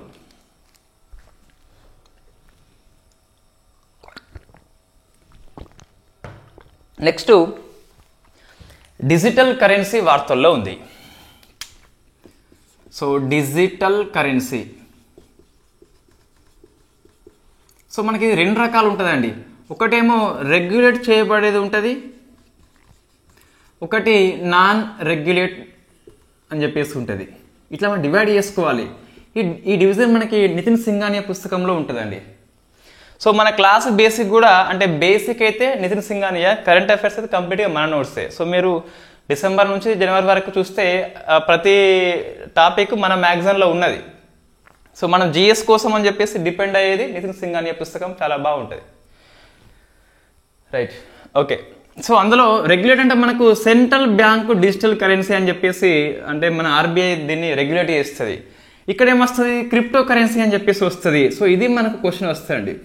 క్వశ్చన్ ఎలా వస్తుంది మనం అట్లా ఫ్రేమ్ చేసుకోవాలి. నెంబర్ ఆఫ్ టైమ్స్ మనకి ఈ ప్రశ్న వచ్చింది స్టేట్మెంట్ రూపంలో. క్రిప్టో కరెన్సీని ఏ సెంట్రల్ బ్యాంక్ కూడా రెగ్యులేట్ చేయదు, అదే సిబిడిసి ఏంది మనకు రెగ్యులేట్ చేయబడుతుంది కంపల్సరీ. నష్టపోతే ఎవడు ఇక్కడ హామీ ఇవ్వడు, ఇక్కడ ఆర్బీఐ హామీ ఇస్తుంది. సో మన క్రిప్టో కరెన్సీ ఎప్పుడెప్పుడు వార్తల్లో వచ్చింది అంటే గడిచిన 1 year టైంలో చూస్తే క్రిప్టో కరెన్సీ అంటే భారతదేశంలో స్టిల్ ఇప్పటికి కూడా చట్టము లేదు. అయితే దీన్ని ఇటీవల పిఎంఎల్ఏ పరిధిలోకి వచ్చింది, అది ఫస్ట్ది. నెక్స్ట్ ప్రపంచంలో మొట్టమొదటిసారి క్రిప్టో వాలెట్ అని చెప్పేసి రూపొందించారు. క్రిప్టో వాలెట్ని రాస్పర్ ఏఐ అనే సంస్థ రూపొందించింది. సో రాస్పర్ ఏఐ సంస్థ గుర్తుపెట్టుకోవాలి. సో దాని పేరేంటి మనకు అంటే ఇన్ఫాక్ట్ రాస్పర్ వాలెట్. ఇటువంటి ప్రశ్న వస్తుందండి. క్రిప్టో కరెన్సీ మనకి ఎగ్జామ్ ఈజీగా అట్రాక్ట్ చేస్తుంది. ప్రపంచంలో మొట్టమొదటి క్రిప్టో కరెన్సీ వాలెట్ని రాస్పర్ ఏఐ సంస్థ, రాస్పర్ అని చెప్పేసి వ్యాలెట్ అని చెప్పేసి పేరు రూపొందించారు. సో ఇది వ్యాలెట్ పేరు, ఇదేమో సంస్థ పేరు అని చెప్పేసి గుర్తుపెట్టుకోవాలి. అదే మనకు వచ్చింది క్రిప్టో కరెన్సీ, అంతకంటే ఎక్కువ రాలేదు. నెక్స్ట్ సిబిడిసి చూస్తే మనకు 22nd ఇయర్లో నవంబర్లో స్టార్ట్ అయ్యింది మనకి హోల్సేల్గా. డిసెంబర్లో అందరికీ అయితే అందుబాటులోకి వచ్చింది 22nd ఇయర్లో. జనవరిలో మనకి ఏంటంటే జస్ట్ ఈ సిబిడిసిని ఫస్ట్ ఆమోదించిన మున్సిపల్ కార్పొరేషన్ పేరు పాట్నా అని చెప్పేసి గుర్తుపెట్టుకోవాలి. ఇదేంటి మున్సిపల్ కార్పొరేషన్. నెక్స్ట్ ఫస్ట్ ఆమోదించిన మెట్రో పేరు కొచ్చి, మెట్రో అంటే కొచ్చి. ఫస్ట్ ఆమోదించిన రిటైలర్ షాప్ పేరు రిలయన్స్ అని చెప్పేసి గుర్తుపెట్టుకోవాలి. తర్వాత ఇటీవల ఆర్బీఐ మనకు కాల్ మనీ మార్కెట్ లోపల వెరీ వెరీ ఫేమస్, అక్టోబర్ 19 అమల్లోకి వచ్చింది. ఆ డేట్ ఏమీ అవసరం లేదు కానీ కాల్ మనీ మార్కెట్ లోపల సిబిడిసిని హోల్సేల్ పద్ధతిలో స్టార్ట్ చేసింది అక్టోబర్ 19న. సో ఇక్కడ మున్సిపల్ కార్పొరేషన్ అంటే పాట్నా, మెట్రో అంటే కొచ్చి, రిటైలర్ కంపెనీ అంటే మనకు రిలయన్స్ అని చెప్పేసి వస్తుంది. కాల్ మనీ మార్కెట్ మీన్స్ మనకు జనరల్గా ఈ కాల్ మనీ అంటే అర్థం ఏంటంటే సో వివిధ ఆర్థిక సంస్థలు వాటి మధ్య మార్కెట్ యొక్క ధరకు మేరకు ఒక రోజుకి రుణం తీసుకుంటాయి. ఈ ఫైనాన్స్ వాళ్ళు ఉంటారు కదా, జస్ట్ అడ్జస్ట్మెంట్ కోసం అని చెప్పేసి డబ్బులు తీసుకొస్తారు. అటువంటిది మనకి కాల్ మనీ అని చెప్పేసి పిలుస్తాం. ఓన్లీ 1 day ఉంటుంది దాన్ని కాల్ మనీ అని చెప్పేసి పిలుస్తాం. సో ఆర్థిక సంస్థలు బ్యాంకు దగ్గర కాకుండా నాన్ బ్యాంకింగ్ దగ్గర అప్పు తీసుకుంటాయి, ఒక రోజులో చెల్లిస్తాయి మేబీ వాళ్ళు, దాన్ని కాల్ మనీ అని చెప్పేసి పిలుస్తాం. దాని లోపల ఇది సిబిడిసిని ఆర్బీఐ ప్రవేశపెట్టిందండి. ఇదే మనకు సిబిడిసి 23rd ఇయర్లో ఉన్న అప్డేట్, అంతకంటే ఎక్కువైతే ఏమీ లేదు. నెక్స్ట్ తర్వాత 2000 నోట్ని విత్డ్రా చేసుకోవడం జరిగింది. సో 2000 నోట్ని ఎప్పుడు మనకు 19 మే నుంచి, ఈ డేట్ కొంచెం గుర్తుపెట్టుకోవాలి, క్వశ్చన్ అయితే వస్తుంది 19 మే నుంచి. దీన్ని క్లీన్ నోట్ పాలసీలో భాగంగా విత్డ్రా చేసుకున్నారు. క్లీన్ నోట్ పాలసీ అంటే డిజిటల్ లావాదేవీలు మెరుగుపరచాలి, ఆఫ్లైన్ ట్రాన్సాక్షన్స్ని నిరుత్సాహపరుస్తుంది. That is called clean money policy అని చెప్పేసి పిలుస్తాం. సో వీళ్ళు మరి ఏం చేయాలి దీన్ని అంటే, ఇది విత్డ్రా చేసుకున్నారు అంటే స్టిల్ ఇది లీగల్ టెండరే కొనసాగుతుంది. 2000 రూపాయల నోట్ ఇస్తే మనకు తీసుకోవాల్సింది ఎవరైనా కూడా. సో ఇన్ఫ్యాక్ట్ ఇది లీగల్ టెండరే కొనసాగుతుందని చెప్పేసి గుర్తుపెట్టుకోవాలి. బట్ ఇది విత్డ్రా అంటే సర్క్యులేషన్లో లేకుండా అయితే చేయడం జరిగింది. ఇన్ఫ్యాక్ట్ 2016 నవంబర్ 10న దీన్ని స్టార్ట్ చేసిండ్రు. 500,000 నోట్ రద్దు చేసిండ్రు కాబట్టి దాన్ని రిప్లేస్మెంట్ చేసినారు.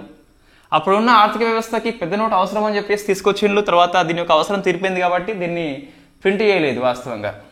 దీని మీద మంగళయాన్ అని చెప్పేసి ఉంటుంది, స్వచ్ఛ భారత్ అభియాన్ యొక్క లోగో అని చెప్పేసి ఉంటుంది. మొత్తం మీద 17+1 భాషల్లో 2000 అని చెప్పేసి మనకు ముద్రించబడుతుంది. ఇన్ఫ్యాక్ట్ రూపాయి అని చెప్పేసి ఈ 1 మనకు బ్రెయిల్ లీప్ అని చెప్పేసి పిలుస్తాం. విత్డ్రా అంటే మన దగ్గర ఉన్న మనీ ఏం చేయాలంటే మనము డిపాజిట్ చేయవచ్చు. ఇన్ఫ్యాక్ట్ లేదా మార్పిడి చేసుకోవచ్చు. డిపాజిట్ చేస్తే గిట్ట నో లిమిట్, మార్పిడి చేస్తే పర్ డే 20,000 అని చెప్పేసి లిమిట్ పెట్టడం జరిగింది. సో ఇటీవల మనకి మరి ఈ డబ్బంతా బ్యాంకులో ఉండిపోయింది కదా, బ్యాంకు దగ్గర నగదు లభ్యత పెరిగిపోతుంది. నగదు లభ్యత ఎక్కువ ఉన్నప్పుడు ఏం చేస్తారంటే రుణాలు ఇస్తారు బ్యాంకులు. రుణాలు ఇస్తే ఏమవుతుంది, రుణం తీసుకుంటే ఏమవుతుంది, ఇన్వెస్ట్మెంట్ చేస్తాం. అంటే అప్పుడు ఎంప్లాయ్మెంట్ కల్పిస్తాం, వస్తూత్పత్తి పెంచుతాము, జనరల్గా మనకు ద్రవ్యోల్బణం ఇంకా పెరిగిపోతుంది. కాబట్టి ఏం చేస్తారు అంటే ఆర్బీఐ ద్రవ్యోల్బణం యొక్క నియంత్రణ కోసం కావచ్చు, లేదా బ్యాంకుల దగ్గర ఉన్న అదనపు నగదు ఎక్స్ట్రా మనీని పీల్చుకోవాలని చెప్పేసి ఇటీవల మనకు ఆర్బీఐ మానిటరీ పాలసీ లోపల ఐసీఆర్ఆర్ అని చెప్పేసి ఇంక్రిమెంటల్ క్యాష్ రిజర్వ్ రేషియో అని చెప్పేసి 10% ప్రవేశపెట్టింది. మామూలుగా మనకి సిఆర్ఆర్ ఎంత ఉంటుంది, 4.5 ఉంటుంది. సిఆర్ఆర్ మీన్స్ ఏంటి, మనకి బ్యాంకు దగ్గర ఉన్న 100 రూపాయల్లో 4.5 రూపాయలు ఆర్బీఐకి ఇవ్వాలి. ఆర్బీఐ ఎటువంటి వడ్డీ అయితే ఇవ్వదు. సో దీనికి అదనంగా ఇంక్రిమెంటల్ సిఆర్ఆర్ని ప్రవేశపెట్టింది. 10% ఇవ్వాలి ఆర్బీఐకి. ఎందుకోసం ఇది చేసిందంటే ఇది రీజన్ అండి. మన డబ్బులని డిపాజిట్ చేసినాం కాబట్టి బ్యాంకు దగ్గర నగదు లభ్యత పెరిగింది కాబట్టి ద్రవ్యోల్బణం ఇంకా ఎక్కువ కావచ్చు అని చెప్పేసి ఆర్బీఐ ఆలోచించి ఐసీఆర్ఆర్ని ప్రవేశపెట్టింది. ఇంక్రిమెంటల్ క్యాష్ రిజర్వ్ రేషియో ఉద్దేశం ఏంటి, ఈ ప్రశ్న వస్తుంది చూడండి. ఇప్పుడు మనకి ఇది ప్రవేశపెట్టిన నుంచి ఒక ఎగ్జామ్ జరగలేదు, ఈ ప్రశ్న వస్తుంది కంపల్సరీ.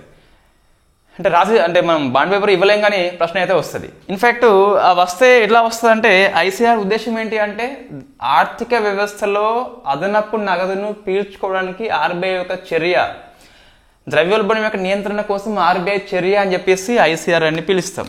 సో ఇది మనకు నోట్ల యొక్క ఉపసంహరణతో లింక్ అయి ఉన్న టాపిక్ అని చెప్పేసి గుర్తుపెట్టుకోవాలి. నెక్స్ట్ ఇంకా మన కరెన్సీ చూస్తే గిట్ట ఇండియా ఉన్న యూఏఈ ఈ చమురు కొనుగోళ్ల కోసం అని చెప్పేసి డాలర్స్ కాకుండా వెరీ ఫస్ట్ టైం లోకల్ కరెన్సీని ఉపయోగించినాయి, రూపాయిని ఉపయోగించినాయి. ఇండియా అండ్ దుబాయ్ అని చెప్పేసి గుర్తుపెట్టుకోవాలి. మన వైపున ఇండియన్ ఆయిల్ కంపెనీ ఉన్నది, ఐఓసి అని చెప్పేసి ఉన్నది. మనకి ఇటీవల ఆయిల్ ఇండియా అని చెప్పేసి వేరే కంపెనీ, అది మహారత్న హోదా సంపాదించింది. మనం డిస్కస్ చేస్తాం ఇదే క్లాస్లో. నెక్స్ట్ అబుదాబి నేషనల్ కంపెనీ అని చెప్పేసి ఆ దుబాయ్ వంది, దుబాయ్ షేక్ ఇదేమో మనది. ఇన్ఫ్యాక్ట్ ఐఓసి ఏడిఎన్సి కూడా రెండు కూడా స్థానిక కరెన్సీ లోపల చమురు చెల్లింపులు అని చెప్పేసి వెరీ ఫస్ట్ టైం ఒప్పందం చేసుకోవడం జరిగింది. ఇదంతా మనకు మనీ విషయం అండి. సో నెక్స్ట్ వస్తుంది బ్యాంకింగ్.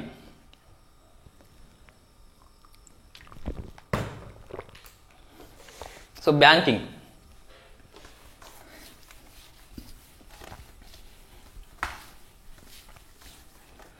ఫస్ట్ మనకు ఆర్బీఐ ఉన్నది. So very famous Hilton young committee అని చెప్పేసి సిఫార్సు చేసినాడు ఆర్బీఐ కోసం అని చెప్పేసి. అండ్ 34 యాక్ట్ ప్రకారం 35లో ఆర్బీఐ అయితే ఏర్పాటైంది. సో ఇది 1+4 ఉంటారు. 1 చైర్మన్ శక్తికాంత దాస్, వార్తల్లో ఉన్న వ్యక్తి. ఎట్లా అంటే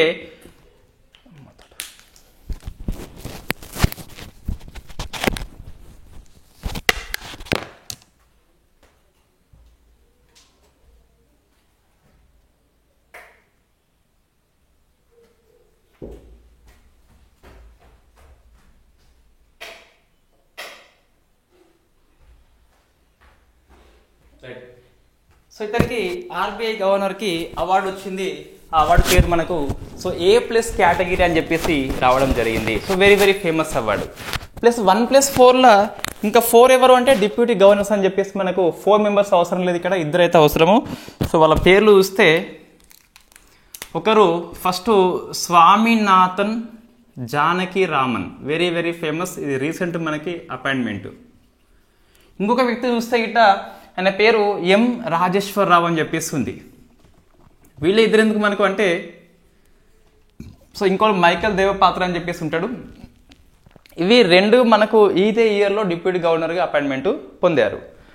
నెక్స్ట్ ఈ ఆర్బీఐ యొక్క మాజీ గవర్నర్ మనకు వెంకట్ రమణన్ చనిపోయిండు కాబట్టి వార్తల్లో ఉన్నాడు.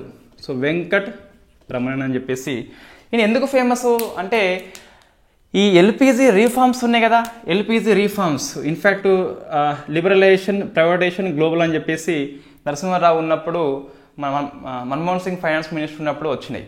ఈ ఎల్పిజి రీఫార్మ్స్ టైంలో ఆర్బీఐ గవర్నర్ వచ్చేసి మన వెంకట్ రామణన్ కాబట్టి సో కంపల్సరీ సో కనిపిస్తుంది, పెద్ద ఇబ్బంది అయితే ఏం లేదు, గుర్తుపెట్టుకోవాలి. నెక్స్ట్ ఈ హర్షద్ మెహతా కుంభకోణం అని చెప్పేసి స్టాక్ మార్కెట్లో జరిగిందండి. సో ఈ హర్షద్ మెహతా కుంభకోణము ఈయన కాలంలో జరిగింది కాబట్టి ఫేమస్. ఇన్ఫ్యాక్ట్ ఈ కుంభకోణం అనంతరం మనకు సెబీ అని చెప్పేసి స్టాక్ మార్కెట్ యొక్క రెగ్యులేషన్ కోసం అని చెప్పేసి సెబీని మనం ఏర్పాటు చేసుకున్నాము. ఇదే కుంభకోణం కారణము. కంపల్సరీ ఈ capital market, share market, stock market ఏదైతే ఉందో దాని యొక్క నియంత్రణ కోసము ఒక మంచి బాడీ అవసరం అని చెప్పేసి సెబీని వెరీ ఫస్ట్ టైం మనము ఏర్పాటు చేసుకోవడము జరిగింది. Right, okay. నెక్స్ట్ ఆర్బీఐ ఒప్పందాలు ఒక 2 ఒప్పందాలు మనకి వార్తల్లో ఉన్నాయి. ఫస్ట్ది బ్యాంక్ ఆఫ్ ఇంగ్లాండ్తో ఒప్పందం చేసుకోవడం జరిగింది. సో బ్యాంక్ ఆఫ్ ఇంగ్లాండ్తో ఏం ఒప్పందం అంటే మనకు clearing corporation of India limited అని చెప్పేసి సో గవర్నమెంట్ సెక్ల యొక్క లావాదేవీలు చూస్తుంది, G6 లావాదేవీల కోసం అని చెప్పేసి బ్యాంక్ ఆఫ్ ఇంగ్లాండ్తో ఒప్పందం చేసుకోవడం జరిగింది. ఇంకోటి so global financial innovation network లోపల ఆర్బీఐ చేరింది. So very very famous, global finance innovation network లోపల చేరింది. ఎందుకోసం చేరింది అంటే 10th మెంబర్గా ఆర్బీఐ చేరింది. ఇన్ఫ్యాక్ట్ గ్రీన్ వాషింగ్ యొక్క నిర్మూలన కోసము. దేనికోసం అంటే సో గ్రీన్ వాషింగ్ యొక్క నిర్మూలన కోసము. So what is the meaning of green washing అంటే వాస్తవంగా ఒక ఉత్పత్తి పర్యావరణం అనుకూలంగా లేకపోయినా పర్యావరణ అనుకూలం అని చెప్పేసి మభ్య పెట్టించి కొనిపించేలా చేసే మోసమే గ్రీన్ వాషింగ్ అని చెప్పేసి పిలుస్తాం. మనకు ఇన్ఫ్యాక్ట్ చిన్నపిల్లల బాటిల్స్ కానీ మన వాటర్ బాటిల్ కానీ BPA ఫ్రీ అని చెప్పేసి ఉంటుంది. ఆ BPA ఫ్రీ ఉండదు, ఏముండదు, అంతా పూర్తిగా ప్లాస్టిక్. అది కొన్ని ఎకో ఫ్రెండ్లీ అని చెప్పేసి వాడు 50 రూపాయలు ఎక్కువ వేసి మనకు అమ్మేస్తాడు. ఎకో ఫ్రెండ్లీ అంటే పర్యావరణ అనుకూలం ఉంటుందా, అనుకూలం ఉండదు, పాడు ఉండదు, దాన్నే గ్రీన్ వాషింగ్ అని చెప్పేసి పిలుస్తాం. సో దీని కోసం అని చెప్పేసి GFIN లోపల ఆర్బీఐ చేరింది కాబట్టి మనం గుర్తుపెట్టుకోవాలి. నెక్స్ట్ ఆర్బీఐ కమిటీలు అని చెప్పేసి 2 కమిటీలు ఉన్నాయండి. సో ఫస్ట్ కమిటీ చూస్తే BP కనుంగో కమిటీ అని చెప్పేసి ఉన్నది. సో BP కనుంగో ఈయన ఎవరంటే one of the deputy governor ఆర్బీఐకి అంతకుముందు. సో ఈ కమిటీ ఎందుకోసం పనిచేస్తుంది అంటే బ్యాంకింగ్ యొక్క అకౌంట్ ఉంటుంది కదా, ఆ సేవల్ని మరింత మెరుగుపరిచేలా, సో ఖాతాదారుల సేవల్ని మరింత మెరుగుపరిచేలా ఏం చర్యలు తీసుకోవాలనో చెప్పు అని చెప్పేసి ఆర్బీఐ అపాయింట్మెంట్ చేయడం జరిగింది. నెక్స్ట్ సో సురేష్ ఎన్ పటేల్, ఈయన మాజీ CVC సురేష్ ఎన్ పటేల్. ఇది మీరు ఆన్సర్ చేయండి. ప్రజెంట్ CVC ఎవరు, మనం మొన్న డిస్కస్ చేసిన పాలిటీ లోపల, కరెంట్ అఫైర్స్ రివిజన్ లోపల. ఇది ఏంటంటే ఈ ఆర్థిక మోసాల్లో ఉన్నత అధికారుల పాత్ర ఎంతవరకు ఉన్నది చెప్పు అని చెప్పేసి సురేష్ ఎన్ పాటిల్ కమిటీ అపాయింట్మెంట్ చేయడం జరిగింది. అయితే ఇది ఎంత పరిశీలన చేస్తుంది అంటే 3 కోట్ల కంటే ఎక్కువ మోసం జరిగినప్పుడు మాత్రమే ఇది పరిశీలన చేస్తుంది. ఆ కమిటీ యొక్క టెక్నికల్ పేరు ఏంటి అంటే advisory board for banking and financial frauds, advisory board for banking and financial frauds అని చెప్పేసి బ్యాంకింగ్ మరియు ఆర్థిక మోసాల మీద సలహా సంఘం అని చెప్పేసి పిలుస్తాం. సో సురేష్ ఎన్వి పాటిల్ అని చెప్పేసి గుర్తుపెట్టుకోవాలి. నెక్స్ట్ ఆర్బీఐ ప్లాట్ఫామ్స్, ఇవి ఈజీగా మనం గుర్తుపెట్టుకోవచ్చు. ఫస్ట్ది ఉద్గమ్ అని చెప్పేసి ఉన్నది. ఉద్గమ్ అంటే అన్క్లెయిమ్డ్ డిపాజిట్స్ ఎవరైతే ఉన్నారో వాళ్ళని వెతికి పట్టుకోవాలని చెప్పేసి ఈ పోర్టల్ తీసుకొచ్చింది. డిపాజిట్ చేసి ఉన్నారు బట్ వాళ్ళు మాదని చెప్పేసి ఎవరు క్లెయిమ్ చేసుకోవట్లేదు. దీనికోసం అని చెప్పేసి గవర్నమెంట్ ఓ స్కీమ్ తీసుకొచ్చింది, 100 days 100 పేమెంట్ అని చెప్పేసి. దీన్ని ఎవరైతే ఈ ఖాతాదారులు డ్రా చేసుకోలేదు, వాళ్ళని వెతికి పట్టడం ఉద్గమ్ పోర్టల్ పని, వెతికి పట్టినాక ఇవ్వడము ఈ 100 days 100 పేమెంట్ యొక్క స్కీమ్ యొక్క పని. నెక్స్ట్ ఇంకోటి పబ్లిక్ టెక్ ప్లాట్ఫామ్ అని చెప్పేస్తున్నది, ఇది కొంచెం ఫోకస్ చేయాలి, ప్రశ్న వస్తుంది. సో పబ్లిక్ టెక్ ప్లాట్ఫామ్ అంటే ఇన్ఫ్యాక్ట్ రుణదాతలు రుణగ్రహీతలకు మధ్య ఒక వేదిక లాగా పనిచేస్తుంది. సో ఈయన సిబిల్ స్కోర్ ఇంత ఉంది అని చెప్పేసి కంపెనీలకు చూపిస్తుంది, వాళ్ళ ఫోన్ నెంబర్ ఇస్తుంది, ఇంకా వాళ్ళు ఫోన్ చేస్తారు మీకు లోన్ కావాలా అని చెప్పేసి, లోన్ ఇస్తామని చెప్పేసి, లోన్ వద్దంటే నెంబర్ సేవ్ చేసుకోమని చెప్పేసి. ఇన్ఫ్యాక్ట్ వీళ్ళంతా కూడా అమ్మాయిల పేర్లే ఉంటాయి కంపల్సరీ, ఎందుకంటే ఇన్ఫ్యాక్ట్ ఎవరైనా సేవ్ చేసుకొని ఎప్పుడైనా లోను బలహీన క్షణంలో లోను అని చెప్పేసి. నెక్స్ట్ తర్వాత ఇంకేముంటుందంటే ఈ రుణ గ్రహీతలు ఉన్నారుగా, వీళ్లకు ఆ బ్యాంకులు మనకు చూపిస్తుంది, ఈ బ్యాంకు లోన్ ఇస్తుంది నీకు తక్కువ ఇంట్రెస్ట్కి అని నీకు చూపిస్తుంది, వాళ్ళకేమో నీ నెంబర్ చూపిస్తుంది. మొత్తం మీద పబ్లిక్ టెక్ ప్లాట్ఫామ్ అనేది ఈజీగా లోన్ వచ్చేటందుకు హసల్ ఫ్రీ పేమెంట్, ఎటువంటి అతుకులు లేని పేమెంట్ కోసం అని చెప్పేసి దీన్ని తీసుకోవడం జరిగింది. Next very famous monetary policy committee అని చెప్పేసి మనం డిసెంబర్ మాత్రం డిస్కస్ చేస్తాం. అంతకుముందు 2 months బ్యాక్ మనకు ఆ ఇయర్లో మొత్తం 6 సార్లు వస్తుంది, 6 సార్లు వస్తుంది, కానీ 6 అవసరం లేదు, మనకి అప్డేట్ది అవసరము. డిసెంబర్ మాత్రం డిస్కస్ చేస్తాం. సో డిసెంబర్ మాసంలో మనకు in fact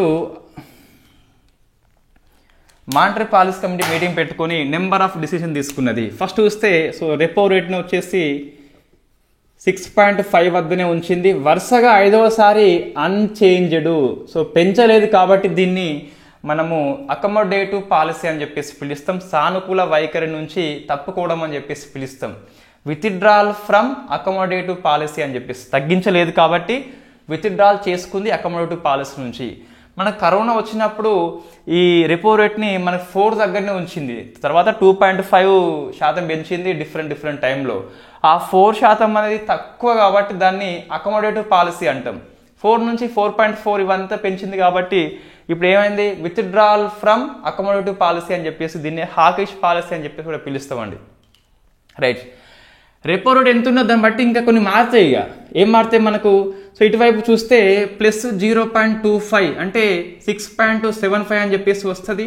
so bank rate marginal standing facility అని చెప్పేసి ఉంటుంది. ఇది ఓవర్ నైట్ రుణము, ఇదేమో 2 to 14 days అని చెప్పేసి, ఇదేమో 1 day అని చెప్పేసి పిలుస్తాం. రెపో రేట్ మనకు 2 to 14 days ఉంటుంది. ఇది లాంగ్ టర్మ్లో రుణం తీసుకుంటే చెల్లించే వడ్డీ రేటు బ్యాంక్ రేట్ అని చెప్పేసి పిలుస్తాం. ఎంఎస్ఎఫ్ అంటే ఓవర్ నైట్ లోన్ అని చెప్పేసి పిలుస్తాం. ఇటువైపు మనకు ఎస్డిఎఫ్ అని చెప్పేసి ఉంటుంది, స్టాండింగ్ డిపాజిట్ ఫెసిలిటీ అని చెప్పేసి, ఆర్థిక వ్యవస్థలో ఉన్న అదనపు నగదును పీల్చుకోవాలని చెప్పేసి ఆర్బీఐ ఒక కొత్త టూలే ఎస్డిఎఫ్ అని చెప్పేసి మే మాసంలో లాస్ట్ ఇయర్ దీన్ని, అంతకుముందు ఇయర్లో 22nd ఇయర్లో దీన్ని వెరీ ఫస్ట్ టైం ప్రవేశపెట్టింది. రివర్స్ రెపో రేట్ కంటే ఎస్డిఎఫ్కే ఆర్బీఐ ఇంపార్టెన్స్ ఇస్తుంది. ఇది ఎంత ఉన్నదంటే -0.25 అంటే ఎంత వస్తుంది, 6.25 అని చెప్పేసి వస్తుంది.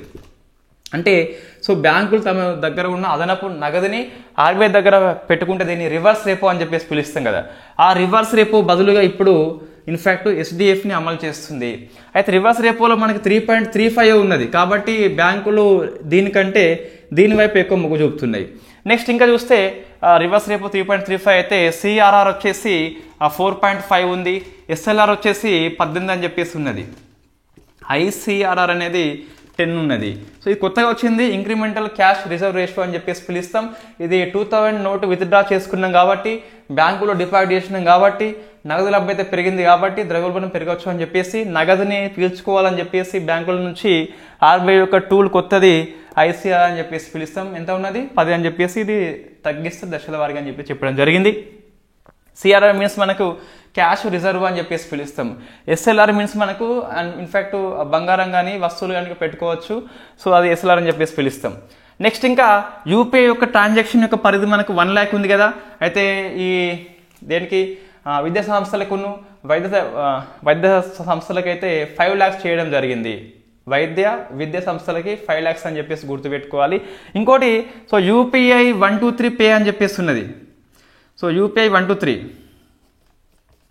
ఇన్ఫ్యాక్ట్ ఇది మనకు ఆఫ్లైన్లో ట్రాన్సాక్షన్ చేయవచ్చు, రోజుకు 2000 ఉన్నది కానీ అంతకుముందు 200 మాత్రమే చేయవచ్చు 1 time ట్రాన్సాక్షన్. ఇప్పుడు దీన్ని 500కి పెంచడం జరిగింది. సరే, యూపీఐ లైట్ యాప్ అండి, ఇది యూపీఐ లైట్ అని చెప్పేసి పిలుస్తాం. యూపీఐ 123 పే అనేది అది కంప్లీట్గా మనకి feature mobile, so very basic phone మనకు ఈ యూపీఐ లైట్ అనేది స్మార్ట్ మొబైల్ కానీ ఆఫ్లైన్లో కూడా పనిచేస్తే 2000 కంటే ఎక్కువ పంపరాదు. ఒకసారి 200 ఉండేది, దాన్ని 500 చేయడం జరిగింది. ఇదంతా మానిటరీ పాలసీ కమిటీ అని చెప్పేసి. నెక్స్ట్ ఇంకా ఈ జీడిపిని 7%కి పెంచింది. ఎందుకోసం అంటే ఈ ఎకనామిక్ ఇయర్లో సెకండ్ క్వార్టర్లో 7.6 నమోదైంది కాబట్టి 7కి పెంచింది. దాంతోపాటు ఇన్ఫ్లేషన్ని 5.4 దగ్గరనే ఉంచింది. ఇట్ ఈస్ అన్చేంజ్డ్, ఇదైతే మార్చలేదు. నెక్స్ట్ ఇంకోటి మన తరచుగా ఇదే ఇయర్లో ఓపెన్ మార్కెట్ ఆపరేషన్స్ అని చెప్పేసి చూసినాం. సో ఇది ద్రవ్యోల్బణం యొక్క కంట్రోల్ కోసము ఆర్బీఐ యొక్క చర్య. ఇది ఏం ఇస్తుంది అంటే ఓపెన్ మార్కెట్ అంటే G-SECని కొంటది, అమ్ముతుంది. ఇన్ఫ్యాక్ట్ G-SEC అంటే గవర్నమెంట్ సెక్యూరిటీ. దీన్ని అమ్మిందనుకో ఇది ఆర్థిక వ్యవస్థలో ఉన్న డబ్బు ఇటువైపు వస్తుంది. సో ద్రవ్యోల్బణం ఎక్కువ ఉన్నప్పుడు G-SECని అమ్మితే అదనపు నగదు అనేది ఆర్బీఐకి వెళ్ళిపోతుంది కాబట్టి వీళ్ళు వస్తువులు కొనరు కాబట్టి రేటు తగ్గిపోతుంది. సో ఇది మనకు గుర్తుపెట్టుకోవాలి. ద్రవ్యోల్బణం టైంలో G-SECని అమ్మేస్తుంది అని చెప్పేసి గుర్తుపెట్టుకోవాలి. నెక్స్ట్ ఆర్బీఐకి లాభాలు వస్తాయండి. సో లాభాలు వచ్చినప్పుడు డివిడెండ్ అయితే ఉంటుంది కదా, దాన్ని గవర్నమెంట్కి ట్రాన్స్ఫర్ చేస్తుంది. సో ఈ 23rd ఇయర్లో 23rd 24 కాదు, ఇంక ఇది మనకు కాలే, మార్చిలో అయిపోతుంది, అప్పుడు మళ్ళీ ట్రాన్స్ఫర్ చేస్తుంది. ఆ డివిడెండ్ ఎంతంటే మనకి 87,416 కోట్లు అయితే it is highest government of ఇండియాకి ట్రాన్స్ఫర్ చేయడం జరిగింది.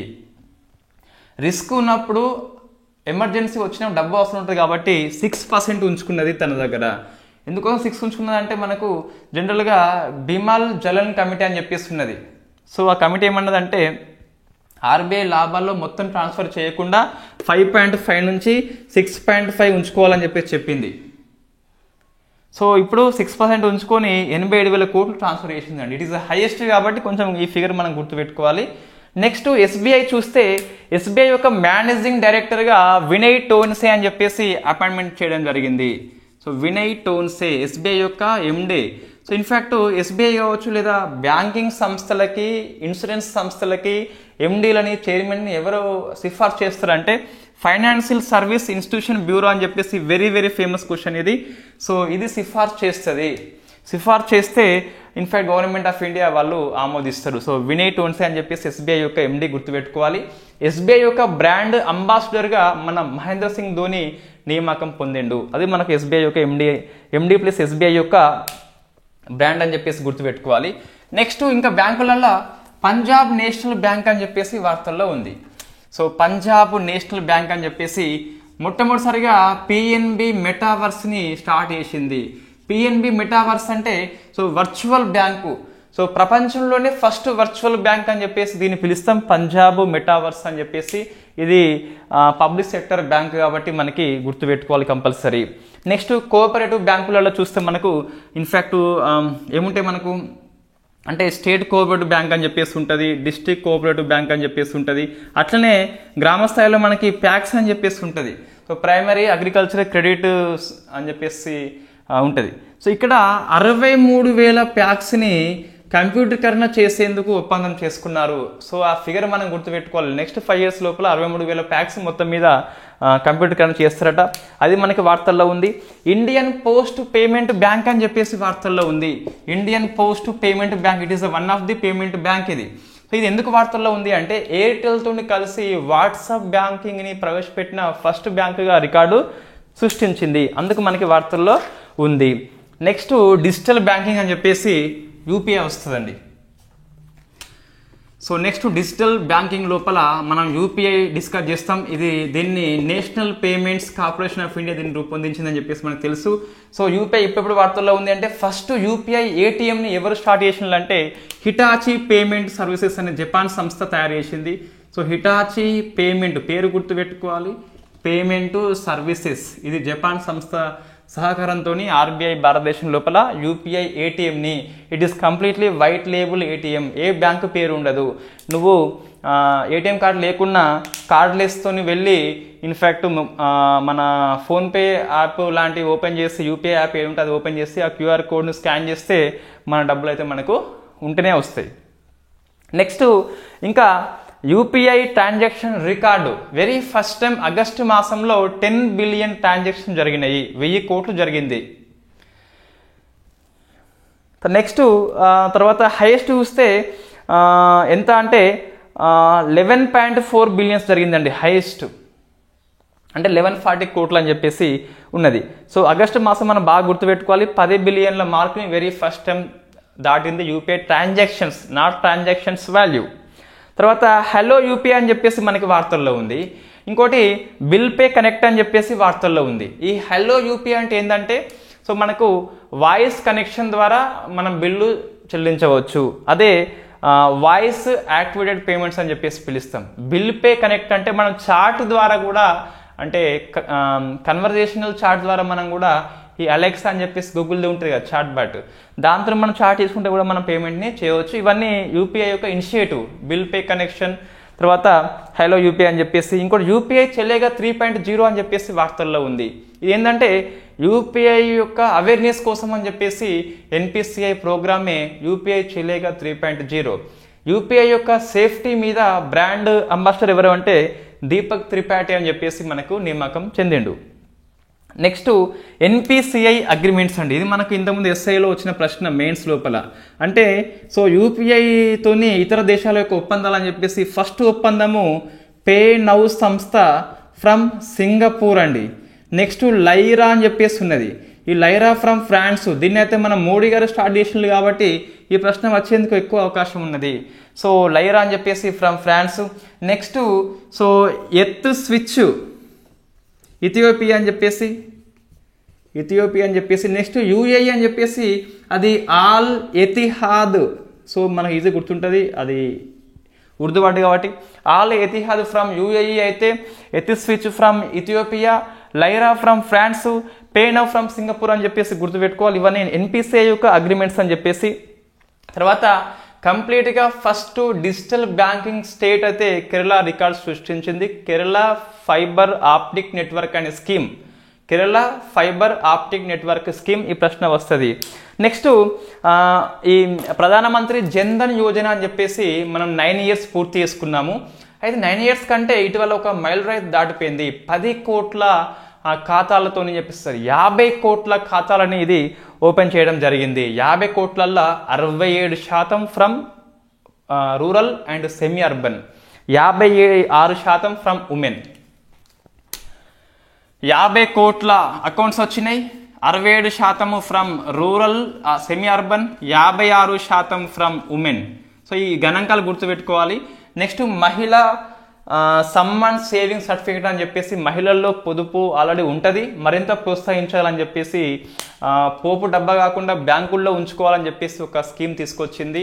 సో 1000 రూపాయల నుంచి 2 లక్షల వరకు గరిష్టంగా వీళ్ళు ఆ ఖాతా ఓపెన్ చేసి 7.5 ఇంట్రెస్ట్ రేట్ అయితే ఇస్తారట. సో ఇది 2025 వరకు అమల్లో ఉంటుంది. ఆ అకౌంట్ ఓపెన్ చేసిన నాటి నుంచి 2 ఏళ్ల వరకు ఉంచుకోవచ్చు. బట్ మీరు పార్షియల్ విత్డ్రా కూడా చేసుకోవచ్చు. ఆఫ్టర్ 1 year తర్వాత 40% పార్షియల్ విత్డ్రా అయితే చేసుకోవచ్చు. సో మొత్తం మీద 2025 వరకు అమల్లో ఉంటుంది అకౌంట్ ఓపెన్ చేయాలంటే. 2025లో ఓపెన్ చేస్తే 27 వరకు నువ్వు ఉంచుకోవాలి. 25 కట్ ఆఫ్ డేట్ దేనికి? అకౌంట్ ఓపెనింగ్కి, ఈ స్కీమ్కి కాదు. స్కీమ్ అక్కడ నుంచి ఇంకో 2 ఏళ్ల పాటు అమల్లో ఉంటుంది. ఈ మహిళలు ఓపెన్ చేయవచ్చు లేదా మైనర్ బాలిక చేయవచ్చు. మైనర్ బాలిక ఓపెన్ చేస్తే ఒక సంరక్షకుడి యొక్క పేరుతోని అకౌంట్ ఓపెన్ చేయాల్సి ఉంటుంది, జాయింట్ అకౌంట్ అని చెప్పేసి పిలుస్తాం. సో అది 7.5 అని చెప్పేసి ఇంట్రెస్ట్ రేట్ ఫర్ ఆనం అని చెప్పేసి ఉన్నది. ఇదంతా మనకు బ్యాంకింగ్. కొంత న్యూస్ ఉన్నది బ్యాంకింగ్ కాకుండా, బ్యాడ్ బ్యాంక్ అని చెప్పేసి NARCL చైర్పర్సన్ కర్ణం శేఖర్ రాజీనామా చేసిండు, కొత్తగా సంతోష్ అని చెప్పేసి వచ్చిండు.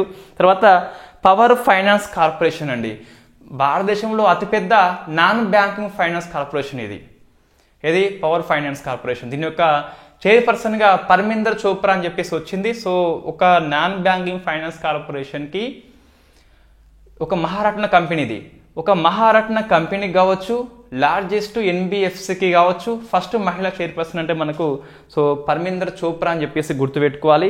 కాంపిటీషన్ కమిషన్ ఆఫ్ ఇండియా చైర్పర్సన్గా రవనీత్ కౌర్ అని చెప్పేసి వచ్చింది. సో ఫస్ట్ మహిళ ఆమె. తర్వాత డొమెస్టికల్లీ సిస్టమేటికల్లీ ఇంపార్టెంట్ బ్యాంక్ అని చెప్పేసి పిలుస్తాం. ఇవి ఫెయిల్ కావు ఆర్బీఐ డిక్లేర్ చేస్తుంది ఎవ్రీ ఇయర్. ఫెయిల్ అయితే ఇండియా ఆర్థిక వ్యవస్థ చిన్న భిన్నం అవుతుంది. అటువంటి బ్యాంకులను మనము డొమెస్టిక్ సిస్టమేటికల్ ఇంపార్టెంట్ బ్యాంక్ అని చెప్పేసి పిలుస్తాం. ఈ ఇయర్లో లాస్ట్ ఇయర్ అంతకుముందు ఇయర్స్ ఏమున్నాయి, ఎస్బీఐ, హెచ్డిఎఫ్సి, ఐసిఐసిఐ అని చెప్పేసి ఉంది. ఇదంతా మనకు బ్యాంకింగ్ గురించి. ఇంకా చూస్తే మనకు ఇటీవల స్విఫ్ట్ కోడ్ అని చెప్పేసి వార్తల్లో ఉంది. రష్యా ఉక్రెయిన్ వార్ నేపథ్యంలో society of world international financial telecommunication అని చెప్పేసి పిలుస్తాం. దేశాల మధ్య ఆర్థిక లావాదేవీలు జరిగినప్పుడు లావాదేవీ జరిగిందని చెప్పడానికి వచ్చే ఫైనాన్షియల్ మెసేజ్ సిస్టమ్ ఇది స్విఫ్ట్ అని చెప్పేసి. ఈ ప్రశ్న మనకి ఇంతకుముందు వచ్చింది. It is a financial message system. డబ్బులు పంపదు, డబ్బులు వచ్చిందని చెప్పేసి మెసేజ్ ఇస్తుంది. దీని నుంచి రష్యాను బహిష్కరణ చేస్తే రష్యా కొత్తది ఏర్పాటు చేసుకున్నది. దాని పేరు ఏంటి అంటే మనకు the service of bureau of financial message system అని చెప్పేసి పిలుస్తాం. The service bureau of financial message system. ఈ ప్రశ్న మనకి ఇంతకుముందు ఒక పీసీ ఎగ్జామ్ రావడం జరిగింది. నెక్స్ట్ సిలికాన్ వ్యాలీ బ్యాంక్ అని చెప్పేసి అమెరికా బ్యాంక్. ఇది 2008 ఆర్థిక సంక్షోభం అనంతరము ఇది గృహ రంగంలో వచ్చింది. అమెరికాలో ఆర్థిక మాంద్యం వచ్చింది. దాని తర్వాత మళ్ళీ ఫెయిల్ అయిన అతిపెద్ద బ్యాంకు సిలికాన్ వ్యాలీ బ్యాంక్ అని చెప్పేసి పిలుస్తాం. ఇది కంప్లీట్గా మనకు బ్యాంకింగ్ సెక్టార్లో ఉన్న కరెంట్ అఫైర్స్ ఎక్కువ ఉన్నాయి బ్యాంకింగ్ సెక్టార్లో మనకు. అయినప్పటికీ ప్రతి విషయాన్ని స్కిప్ చేయకుండా కంపల్సరీ గుర్తుపెట్టుకోవాల్సిన అవసరము ఎంతైనా ఉంది. రైట్. నెక్స్ట్ క్యాపిటల్ మార్కెట్ మనకి వార్తల్లో ఉంది. సో క్యాపిటల్ మార్కెట్ని ఎవరు నియంత్రణ చేస్తారు అంటే సెబీ నియంత్రణ చేస్తుంది. Very very basic question. ఇటీవల సోషల్ స్టాక్ ఎక్స్చేంజ్ అని చెప్పేసి వెరీ ఫస్ట్ టైం మనం ఏర్పాటు చేసుకున్నాము. ఏంటిది సోషల్ స్టాక్ ఎక్స్చేంజ్ మీన్స్ ఎవరైతే ఈ లాభాపేక్ష లేని సంస్థలు, సామాజిక సేవా సంస్థలకి నిధులు సమకూరించేందుకు షేర్ మార్కెట్లో ఏర్పాటు చేయబడ్డ ఒకనొక ఇనిషియేటివ్ ఎస్ఎస్సి అని చెప్పేసి పిలుస్తాం. దీన్ని very first time national stock exchange ఏర్పాటు చేసేటందుకు సెబీ ఆమోదించింది. ఇటీవల ఎస్ఎస్సిలో లిస్ట్ అయిన ఫస్ట్ కంపెనీ మనకు ఉన్నతి ఫౌండేషన్ అని చెప్పేసి ఉన్నది. సో సోషల్ స్టాక్ ఎక్స్చేంజ్లో లిస్ట్ చేయబడ్డ ఫస్ట్ కంపెనీ ఉన్నతి అని చెప్పేసి గుర్తుపెట్టుకోవాలి. ఫస్ట్ ఎవరికి వచ్చింది అనుమతి? ఎన్ఎస్సికి వచ్చింది, సెబీ అయితే ఇచ్చింది. So what is the meaning of social stock అంటే సామాజిక రంగంలో పెట్టుబడి పెట్టాలంటే ఇందులో వాళ్ళకి నిధులు కష్టం అవుతుంది ఈ సేవ చేయాలంటే. అటువంటి వాళ్ళ కోసం సమీకరణ ఈజీ చేయాలని చెప్పేసి దీన్ని ఏర్పాటు చేయడము జరిగింది. సో మనకు ఆ కమిటీల పేర్లు కంపల్సరీ అవసరము. ఇషాత్ హుస్సేన్ కమిటీ, హర్ష బన్వాలా కమిటీ సిఫార్సు మేరకు ఎస్ఎస్సిని ఏర్పాటు చేయడము జరిగింది. బాంబే స్టాక్ ఎక్స్చేంజ్ చైర్పర్సన్గా ప్రమోద్ అగర్వాల్ నియామకం పొందిండు. ఇండియా ప్రజెంట్ T+1 సెటిల్మెంట్ని ఫాలో అవుతుంది. ప్రపంచంలో T+1ని ఫాలో అయ్యేటి చైనా ఉంది అండ్ ఇండియా మాత్రమే ఉంది. అయితే ఇండియా అట ఈ 24 మార్చి నాటికట దీన్ని T+0కి మారుతారట. అంటే అదే రోజు ట్రాన్సాక్షన్ మనకి నమోదు అవుతుంది. సో షేర్ మార్కెట్లో షేర్ కొన్న అమ్మినా ఇంతకుముందు T+2 అని చెప్పేసి ఉండే 48 అవర్స్ అనంతరం మాత్రమే లావాదేవీ పూర్తయ్యేది. ఇటీవల మనం T+1గా మార్చుకున్నాము. ప్రపంచంలో as and today India and China మాత్రమే T+1లో ఉన్నవి. నెక్స్ట్ T+0కి 31 మార్చ్ 2024న స్టార్ట్ అవుతుందట. అంటే అదే రోజు లావాదేవీ పూర్తి చేసే ఫస్ట్ కంట్రీగా అవర్ ఇండియా రికార్డు సృష్టించబోతుంది. నెక్స్ట్ గిఫ్ట్ నిఫ్టీ అని చెప్పేసి సింగపూర్ ఇండియా మధ్య క్యాపిటల్ మార్కెట్లో ఫస్ట్ ఒప్పందం అండి. మన క్యాపిటల్ మార్కెట్లో ఇంకో కంట్రీ వెరీ ఫస్ట్ టైం చేరుతుంది, అది సింగపూర్ అని చెప్పేసి సింగపూర్ యొక్క SGXను భారతదేశం యొక్క NSE కలిపి ఇది గిఫ్ట్ నిఫ్టీని ఏర్పాటు చేయడము జరిగింది. నెక్స్ట్ సావరిన్ గ్రీన్ బాండ్ అని చెప్పేసి కొత్తగా ప్రవేశపెట్టింది. సో ఇది ఎందుకోసం వస్తుంది సావరిన్ గ్రీన్ బాండ్ అంటే ఈ గ్రీన్ ప్రాజెక్ట్ లోపల పెట్టుబడి పెట్టాలంటే ఒక ఎకనామిక్ టూల్ ఈ SGB అని చెప్పేసి పిలుస్తాం. సో దీన్ని ఆర్బీఐ జారీ చేస్తుంది గవర్నమెంట్ ఆఫ్ ఇండియా తరపున. గడిచిన ఇయర్ లోపల 16,000 కోట్లని జారీ చేయడం జరిగింది.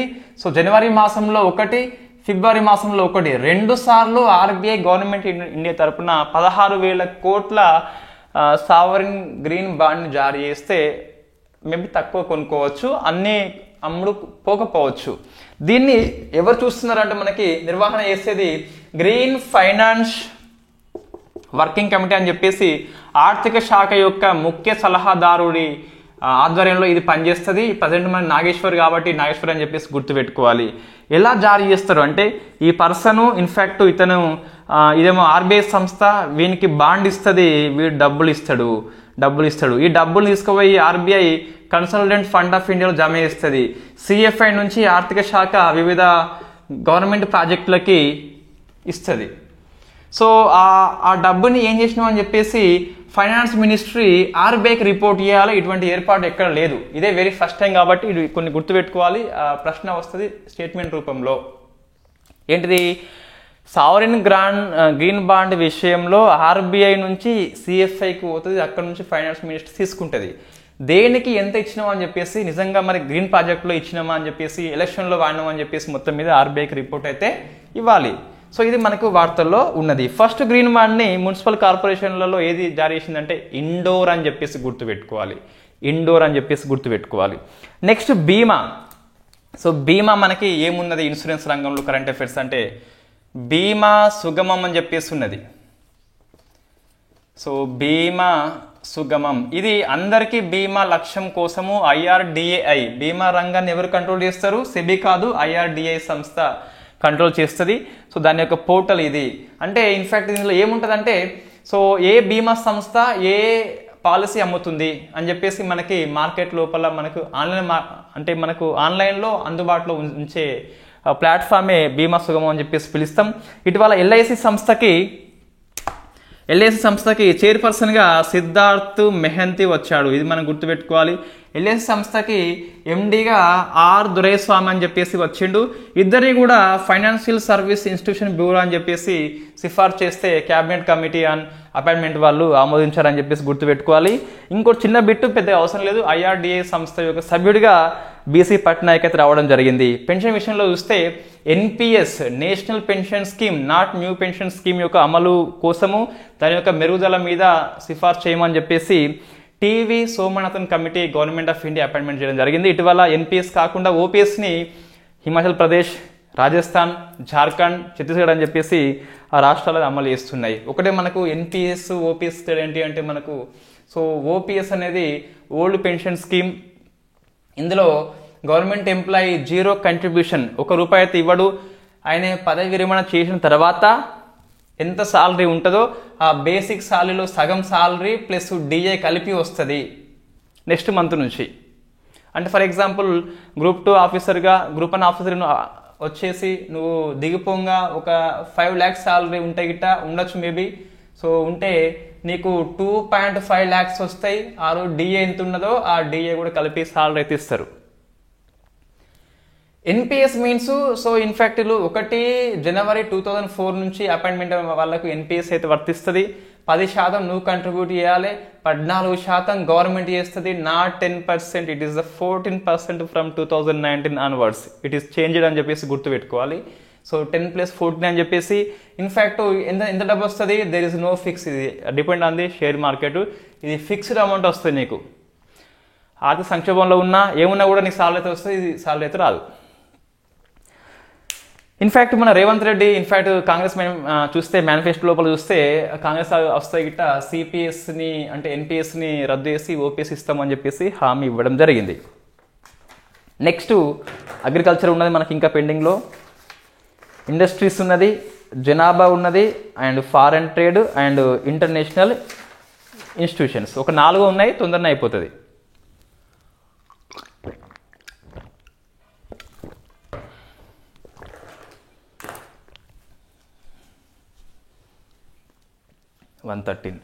ఓకే, సో మొత్తం 4 ఉన్నాయి మనకు. సో ఫస్ట్ది అగ్రికల్చరల్. ఇందులో very famous Indian green revolution father పితామహుడు ఎంఎస్ స్వామినాథన్ అన్ఫార్చునేట్లీ మరణించాడు. అందుకు మనకి వార్తల్లో ఉన్నాడు. సో నెంబర్ ఆఫ్ టైమ్స్ మనకి ప్రశ్న అయితే వచ్చింది హరిత విప్లవ పితామహుడు అని చెప్పేసి. Norman Borlaug. Next MS Swaminathan. So హరిత విప్లవం అనే పదం ఫస్ట్ వాడింది ఎవరు? మీరు ఆన్సర్ చేయండి. వెరీ వెరీ ఫేమస్ క్వశ్చన్ అది. సో ఇతను చూస్తే మనకు రామన్ మెగాసెస్ అవార్డు వచ్చింది, వరల్డ్ ఫుడ్ ప్రైజ్ వచ్చింది, తర్వాత జాతీయ వ్యవసాయ కమిషన్కి ఇన్ఫ్యాక్ట్ 2004 to 2005 మధ్యలో చైర్పర్సన్గా పనిచేసిండు కాబట్టి సో ఆ టైంలో ఈ ఎంఎస్పిని C2 మీద +5% ఇవ్వాలని చెప్పి సిఫార్సు చేసిండు. బట్ ఇది అమల్లో అయితే ప్రజెంట్ లేదని చెప్పొచ్చు మనం. ఇంకా చూస్తే ఇంటర్నేషనల్ రైస్ ఇన్స్టిట్యూషన్కి డీజీగా పనిచేసిండు. తర్వాత ఇండియన్ కౌన్సిల్ అగ్రికల్చరల్ రీసెర్చ్ దానికి డీజీగా పనిచేసిండు. తర్వాత చూస్తే ఇంకా అంతే అండి. సో రాజ్యసభ ఎంపీ కూడా పనిచేయడం జరిగింది 2007 నుంచి 13 దాకా. నెక్స్ట్ ఈ జూట్ బ్యాగ్స్ విషయంలో ఒక చట్టం తీసుకొచ్చినారు. సో జనుము సంచులు ఉన్నాయి కదా మనకు, జూట్ బ్యాగ్ అని చెప్పేసి పిలుస్తాం. అందులో 100% ఫుడ్ గ్రెయిన్స్ని కంపల్సరీ జూట్ బ్యాగుల్లోనే మనకు బార్దానా అని చెప్పేసి పిలుస్తాం. సో ఈ ఎండాకాలం మనకి ఏసీకి పంట పడినప్పుడు ఆ బార్దానా దొరకదు. సో ఊళ్ళో పెద్ద రైతు ఉంటాడు, వానికి దొరుకుతుంది, మనకు దొరకదు. ఇప్పుడు పంపిణీ చేస్తే అయిపోతుంది. గవర్నమెంటే అందరికీ ఈక్వల్గా షేర్ చేస్తే అయిపోతుంది. ఈ గవర్నమెంట్ ఆఫీసర్స్ ఇంకా మనం గ్రూప్ 2 గ్రూప్ 1 వచ్చిన తర్వాత సో మంచిగా ఎవరైతే వాయిస్ లేదు, ఎవరికి వాయిస్ ఉండదంటే సో ఆ ఊళ్ళో ఉన్న బలహీన వర్గము అంటే ఆ పేద వాళ్ళకు వాయిస్ ఉండదు. సో వాళ్ళకి ఫస్ట్ అందిందా లేదా తెలుసుకున్నాకనే ఆ పెద్దవాడికి ఇవ్వాలి. పెద్దవాడికి ఇవ్వకపోయినా ఇంకా వాడు ఎట్లా మొత్తం మీద బెదిరించి లేదా లంచం ఇచ్చి తెచ్చుకుంటాడు, చిన్నవాడికే ఇబ్బంది అవుతుంది. సో వాళ్ళ కోసం అని చెప్పేసి మీరు ఎంప్లాయ్మెంట్ కావాలి కంపల్సరీ. రైట్, నెక్స్ట్ చూస్తే ఇంకా దీన్ని 20% షుగర్ కూడా కంపల్సరీ ఈ జూటు బ్యాగుల్లోనే ఫిక్స్ చేయాలని చెప్పేసి చట్టం తేవడం జరిగింది. నెక్స్ట్ మహాత్మా గాంధీ జాతీయ గ్రామీణ ఉపాధి హామీ స్కీమ్ అని చెప్పేసి రికార్డు సృష్టించారు మన మహిళలు. వెరీ ఫస్ట్ టైం గడిచిన 10 నెలల్లో చూస్తే 59% వీళ్ళే మహిళలు పనిచేయడం జరిగిందట ఈ ఇయర్లో. కాబట్టి ఇది కొద్దిగా మనం గుర్తుపెట్టుకోవాలి, ఇట్స్ ద హైయెస్ట్ అట. నెక్స్ట్ ఎంఎస్పి అండి, ఇది మనం నెంబర్ ఆఫ్ టైం డిస్కస్ చేసినాము. సో 14 మండేటరీ క్రాప్స్ ఖరీఫ్లో, 6 మండేటరీ క్రాప్స్ రబీ లోపల. సో ఇవి 14 ఉన్న 6 కదా. ఈ 14 పంటలు మనకు తెలుసు ఆల్రెడీ, మళ్ళీ అవసరం లేదు. కానీ 6 పంటలలో గోధుమ పంట గుర్తుపెట్టుకోవాలి. వెరీ ఫస్ట్ టైం గడిచిన 9 ఏళ్ళ లోపల 7% పెంచినలట గోధుమ పంటకి, వెరీ ఫస్ట్ టైం అన్నట్టు గుర్తుపెట్టుకోవాలి. నెక్స్ట్ ఇవి 2 కాకుండా ఇంకా 3 జనుముకిస్తారు. తర్వాత కోప్రా ఎండు కొబ్బరి అని చెప్పేసి దీన్ని ఏమంటాం అంటే ఆంధ్రాలో కురుడి అని చెప్పేసి పిలుస్తాం, దానికి ఇస్తారు. చెరుకు అని చెప్పేసి చెరుకు FRP అని చెప్పేసి ఇస్తారు. సో అవి మనం డిస్కస్ చేసినాం ఆల్రెడీ. మొత్తం 23 పంటలు అండి, 22 మండేటరీ క్రాప్స్ ప్లస్ 1 చెరుకు, మొత్తం 23 పంటలకు MSP ఇస్తుంది. FRP అనేది ఇట్ ఈస్ లీగలైజ్ కానీ it is one of the MSP పార్ట్లో ఉంటుంది, మినిమం సపోర్ట్ ప్రైస్ అని చెప్పేసి ఉంటుంది. సో మొత్తం 22 పంటలు ప్లస్ 1 పంట 23 పంటలు ఇస్తారు. ఎన్నిసార్లు అంటే 5 టైమ్స్ అనౌన్స్మెంట్ చేస్తారు. ఒకటి ఖరీఫ్ పంటలు 14, సెకండ్ రబీ పంటలు 6, జనుము చేస్తారు, చెరుకు చేస్తారు, ఎండు కొబ్బరి చేస్తారు. సో అది మనకు MSP గురించి CSE సిఫార్సు చేస్తుంది. CCEA అని చెప్పేసి క్యాబినెట్ కమిటీ అని ఎకనామిక్ అఫైర్స్ వాళ్ళు ఆమోదిస్తారు. సో ఇవంతా MSP గురించి మనకు తెలుసు ఆల్రెడీ. నెక్స్ట్ ఇండస్ట్రీస్ అండి. తర్వాత సో ఇండస్ట్రీస్ లోపల మనము డిస్కస్ చేసినాము మిన్రత్న కంపెనీ 1 అంటే ఏంటి, నవరత్న ఏంటి, మహారత్న అంటే ఏంటి, ఎందుకు ఇస్తారని చెప్పేసి. ఇప్పుడు ఏ కంపెనీ అని చెప్పేసి జస్ట్ పేర్లు గుర్తుపెట్టుకోవాలి. మినీరత్న 1 అని చెప్పేసి social energy corporation of India అని చెప్పేసి ఒకటే వచ్చింది. So social energy corporation of India, ఇది మినీరత్న 1. ఎందుకు గుర్తుపెట్టుకోవాలంటే ఇది మనకు ఈ సౌర శక్తి లోపల ఏకైక పబ్లిక్ సెక్టార్ సంస్థ SECI అని చెప్పేసి పిలుస్తాం, అందుకు మనం గుర్తుపెట్టుకోవాలి. సో నెక్స్ట్ నవరత్న కంపెనీ అని చెప్పేసి సో 16 and 15 రెండే మనకు వార్తల్లో ఉన్నాయి. ఒకటి రైట్స్ RITES అని చెప్పేసి రైట్స్, సెకండ్ది IR ఖాన్ ఇంటర్నేషనల్. ఇవి రెండు కూడా మనకి రైల్వే మినిస్టర్ కింద పనిచేసే ప్రభుత్వ రంగ సంస్థలు. So rights and IR Khan international అని చెప్పేసి నవరత్న కంపెనీ 16, 15. నెక్స్ట్ మహారత్న కంపెనీ అని చెప్పేసి ఇన్ఫ్యాక్ట్ 13వది ఆయిల్ ఇండియా ఉన్నది, 12th అయితే రూరల్ ఎలక్ట్రిఫికేషన్ కార్పొరేషన్ అని చెప్పేసి పిలుస్తాం. సో ఆయిల్ ఇండియా మనకి most recent, rights most recent, SECI most recent ఆయా కేటగిరీ లోపల అని చెప్పేసి గుర్తుపెట్టుకోవాలి. తర్వాత నెక్స్ట్ది గిగ్ వర్కర్స్ కోసం అని చెప్పేసి ఓ బిల్లు తీసుకొచ్చింది వెరీ ఫస్ట్ టైం రాజస్థాన్ అండి. ఇది very very famous question. Right to health రాజస్థానే, రైట్ టు మినిమమ్ వేజ్ అని చెప్పేసి ఇన్కమ్ అని చెప్పేసి రాజస్థానే, గిగ్ కూడా రాజస్థాన్ వచ్చింది. నెక్స్ట్ ఇంకా సెకండ్ కూడా తమిళనాడు అని చెప్పేసి రాసుకోవాలి. సో రాజస్థాన్ మన వార్తల్లో ఉన్నాయి. తర్వాత మొట్టమొదటి ఫ్లోటింగ్ స్టోర్ అంటే నీటి మీద తేలియాడే వాణిజ్య కేంద్రం అని చెప్పేసి, సో దాని పేరు ఐ హ్యావ్ స్పేస్ అని చెప్పేసి దాల్ సరస్సు మీద అమెజాన్ ఇండియా వాళ్ళు దీన్ని ఏర్పాటు చేయడం జరిగింది. తర్వాత 2023లో మొత్తం మీద మనకు ఓన్లీ 2 యూనికార్న్సే మనకు ఈరోజు కరెంట్ అఫైర్స్లో మనం డిస్కస్ చేస్తాం ఇది యూనికార్న్ గురించి. సో ఓన్లీ 2 వచ్చినాయండి ఈ మొత్తం ఇయర్లో, 23rd ఇయర్లో. అందులో ఒకటి చూస్తే Zepto. So Zepto from Mumbai అని చెప్పేసి ఉన్నది. It is first unicorn, but మొత్తం చూస్తే 2 అని చెప్పేసి ఉన్నది. మన ఈరోజు కరెంట్ అఫైర్స్లో 11th జనవరిలో వస్తుంది లేని తర్వాత. అంటే మన ఎక్స్ప్రెస్ ఆర్టికల్లో ఈ ఇయర్లో యూనికార్న్లకి పెద్ద ఏం రాలేని చెప్పేసి చెప్పడం జరిగింది. నెక్స్ట్ ఎంఎస్ఎంఈ కోసం అని చెప్పేసి నెంబర్ ఆఫ్ టైమ్స్ మనం డిస్కస్ చేసినాము. ఇవన్నీ పోర్టల్ పేర్లు ఉన్నాయి, అట్లా ఏం లేదు. ఉద్యమి పోర్టల్ అని చెప్పేసి ఎంఎస్ఎంఈ వాళ్ళు రిజిస్టర్ చేసుకుంటారు. ఈ ఛాంపియన్ అని చెప్పేసి వాళ్ళ యొక్క సమస్య పరిష్కారం కోసం అని చెప్పేసి సమాధానం అని చెప్పేసి ఇంకో పోర్టల్ ఉంటుంది. ఎంఎస్ఎంఈ యొక్క పేమెంట్స్ లోపల ఇబ్బంది ఉంటే పరిష్కారం కోసం అని చెప్పేసి సమాధానం పోర్టల్. నెక్స్ట్ ర్యాంప్ అని చెప్పేసి ఉంటుంది. So raise and acceleration MSME programme అని చెప్పేసి వరల్డ్ బ్యాంక్ హెల్ప్ చేస్తుంది. నెక్స్ట్ జెడిఈడి అని చెప్పేసి ఉత్పత్తుల మీద క్వాలిటీ సర్టిఫికేట్ అని చెప్పేసి పిలుస్తాం. ఇవన్నీ మనకు ఈ ఎంఎస్ఎంఈ గురించి ఉన్నాయి. నెక్స్ట్ జనాభా అండి. సో జనాభా మనకు యుఎన్ఎఫ్పిఏ సంస్థ రిపోర్ట్ ఇచ్చింది. దాని ప్రకారం చూస్తే ప్రపంచంలో ఎక్కువ జనాభా చూస్తే ఇండియా అని ఉన్నది. 142.8 మిలియన్స్ అని చెప్పేసి గుర్తుపెట్టుకోవాలి. India 142.8 millions, China 142.5.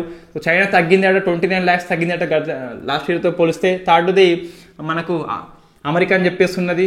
4th Indonesia అని చెప్పేసి, 5th పాకిస్తాన్ అని చెప్పేసి ఉన్నది. ఏజ్ పరంగా చూస్తే అత్యధిక మన వయసు వాళ్ళు 17 నుంచి 64 ఏజ్ వాళ్ళు ఎంతమంది అంటే ఇన్ఫ్యాక్ట్ వీళ్ళు 60% అని చెప్పేసి గుర్తుపెట్టుకోవాలి. సో మొత్తం మీద ప్రపంచవ్యాప్తంగా చూస్తే ఈ పాపులేషన్ గ్రోత్ రేటు పడిపోయింది. Why? Because due to total fertility rate అనేది తగ్గిపోయింది కాబట్టి. సో ఇండియాది 2.2 ఉంటే సో ప్రపంచానికి 2.3 అని చెప్పేసి ఉన్నది. టీఎఫ్ఆర్ రేట్ అని చెప్పేసి ఇది గుర్తుపెట్టుకోవాలి. తర్వాత లైఫ్ ఎక్స్పెక్టెన్సీ చూస్తే మేల్ 71 ఉన్నది, ఫీమేల్ 76 ఉంటే ఇండియా లోపల 71, 74 అని చెప్పేసి ఉన్నది. సో ఇన్ఫ్యాక్ట్ ఎక్కడైనా మొగోళ్ళ కంటే ఆడవాళ్ళు ఎక్కువ బతుకుతారు. మన ఊళ్ళలోకి పోతే ఇన్ఫ్యాక్ట్ ఎవరు నానమ్మలు అమ్మమ్మలే ఉంటారు, తాతలు ఎప్పుడో పోయి ఉంటారు. In fact why? బికాస్ వాళ్ళు ఫ్రీగా ఏడుస్తారు, ఫ్రీగా వాళ్ళ బాధను చెప్పుకుంటారు. ఈ మగవాళ్ళు ఎక్కువ కుమిలిపోతారు కాబట్టి సో హార్ట్ అటాక్ లాంటివి ఎక్కువ వస్తాయి. నెక్స్ట్ దీని యొక్క నేమ్, ఆ రిపోర్ట్ పేరు మనకు అవసరము. 8 బిలియన్ లైవ్స్ ఇన్ఫినిటీ పాసిబిలిటీస్ అని చెప్పేసి రిపోర్ట్ నేమ్ తీసుకోవడం జరిగింది. నెక్స్ట్ ఫారెన్ ట్రేడ్ అని చెప్పేసి ఉన్నది. ఎఫ్డిఐ విషయంలో ర్యాంకింగ్ చూస్తే సింగపూర్, మారిషస్, అమెరికా ఫస్ట్. రాష్ట్రాలు చూస్తే మహారాష్ట్ర, కర్ణాటక, ఢిల్లీ అని చెప్పేసి 7th place TS, AP place 11th అని చెప్పేసి ఉన్నది. అంతరిక్ష రంగంలో ఎఫ్డిఐని వెరీ ఫస్ట్ టైం 100% ఆమోదించినారు, బట్ గవర్నమెంట్ రూట్లో. నెక్స్ట్ ఆనియన్ ఎక్స్పోర్ట్ మీద 31st మార్చ్ వరకు నిషేధం అయితే ఉన్నది. ఇది ఫేమస్ అండి. ఫారెన్ ట్రేడ్ పాలసీ మనకు వార్తల్లో ఉన్నది. So foreign trade policy so 2015-20 ఇది ఇటీవల ఎక్స్టెండ్ చేసిన మన 23rd వరకు. వై? బికాస్ ఇన్ఫ్యాక్ట్ కోవిడ్-19 కావచ్చు లేదా జియో పాలిటిక్స్ కారణం కావచ్చు దాన్ని ఎక్స్పెండ్ చేసిండ్రు.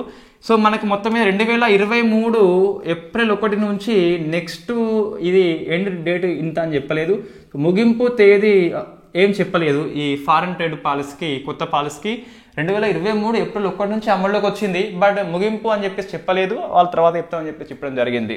సో ఈ ఫారెన్ ట్రేడ్ పాలసీలో ఏమి ఉన్నది? మొత్తం 4 పిల్లర్స్ ఉన్నాయండి. 4 పిల్లర్స్ నోటికి రావాలి compulsory, very very famous. First చూస్తే సో ఇన్సెంటివ్ టు ఎక్స్పోర్ట్స్ అంటే ఎగుమతుల కోసము ఉపశమనం అని చెప్పేసి సంథింగ్ రాయితీలు లాంటివి ఇవ్వాలి. ఇన్సెంటివ్ టు ప్రమోషన్స్ అని చెప్పేసి పిలుస్తాం, లేదా ఎక్స్పోర్ట్స్ అని చెప్పేసి పిలుస్తాం. అంటే రెమిషన్స్ ఇవ్వాలి వాళ్ళు, అంటే ఉపశమనం లాంటివి ఇవ్వాలి, రాయితీలు ఇవ్వాలని చెప్పేసి ఉన్నది. సెకండ్ది సో ఎక్స్పోర్ట్స్ చేయాలి ఎట్లా అంటే విత్ కొలాబరేషన్, అంటే డిస్ట్రిక్ట్, స్టేట్, నేషన్ అట్లా సో సహకారంతో ఎగుమతులు ప్రోత్సాహం చేసుకోవాలి. సెకండ్ది. థర్డ్ది ఈజ్ ఆఫ్ డూయింగ్ బిజినెస్, అంటే మనం ఈజీగా అనుమతులు ఇవ్వాలని చెప్పేసి ఎక్స్పోర్ట్స్ కోసం అని చెప్పేసి థర్డ్ ఉన్నది. ఫోర్త్ది సో డిస్ట్రిక్ట్లని ఎక్స్పోర్ట్స్ హబ్గా చేయాలని చెప్పేసి సో అందులో డిఫరెంట్ కంపెనీలు ఉండవచ్చు, మనకు స్పెషల్ కెమికల్స్ ఉండవచ్చు, ఆర్గానిజం ఉండవచ్చు, మెటీరియల్స్ ఉండవచ్చు అని చెప్పేసి మొత్తం మీద సో డిస్ట్రిక్ట్లని ఎక్స్పోర్ట్స్ హబ్ చేయాలి, ఈజ్ ఆఫ్ డూయింగ్ అని చెప్పేసి బిజినెస్ అని చెప్పేసి. సో ఈ ఎక్స్పోర్ట్స్ని మనము సహకారం ద్వారా ప్రోత్సహించాలని చెప్పేసి. ఫస్ట్ది పన్ను రాయితీలు, ఈజీగా మనం ఎట్లా గుర్తుపెట్టుకోవాలి. ఫస్ట్ పన్ను రాయితీలు ఉన్నది. సెకండ్ది సహకారం ద్వారా ఎగుమతి ప్రోత్సహించాలి. థర్డ్ది ఈజీగా వాళ్ళకు అనుమతులు ఇవ్వాలి. ఫోర్త్ది డిస్ట్రిక్ట్లని ఎక్స్పోర్ట్స్ హబ్గా చేయాలని చెప్పేసి చేయడం జరిగింది. Next international economic institutions. ఇందులో ఏమవుతుంది, so first Britain Woods twins అని చెప్పేసి ఐఎంఎఫ్ ఉంటుంది, వరల్డ్ బ్యాంక్ ఉంటుంది. ఐఎంఎఫ్ మనకి వార్తల్లో ఉన్నది.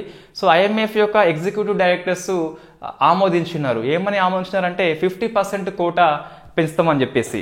సో వివిధ దేశాల కోటా ఉంటుంది. ఇండియాది 2.75 ఉందండి ఇప్పుడైతే. సో ఇది ఎన్నో ప్లేస్ మనది అంటే 8వ ప్లేస్ మనది. సో ఫస్ట్ అమెరికా అని చెప్పేసి 17 ఎంత ఉంటుంది. ఈ కోటాని అయితే 50% పెంచుతామని చెప్పేసి ఎగ్జిక్యూటివ్ డైరెక్టర్లు ఆమోదించినారు. బట్ నెక్స్ట్ మనకి ఐఎంఎఫ్ యొక్క వార్షిక మీటింగ్ లోపల group of board of governors వాళ్ళు ఆమోదిస్తే అమల్లోకి వస్తుంది.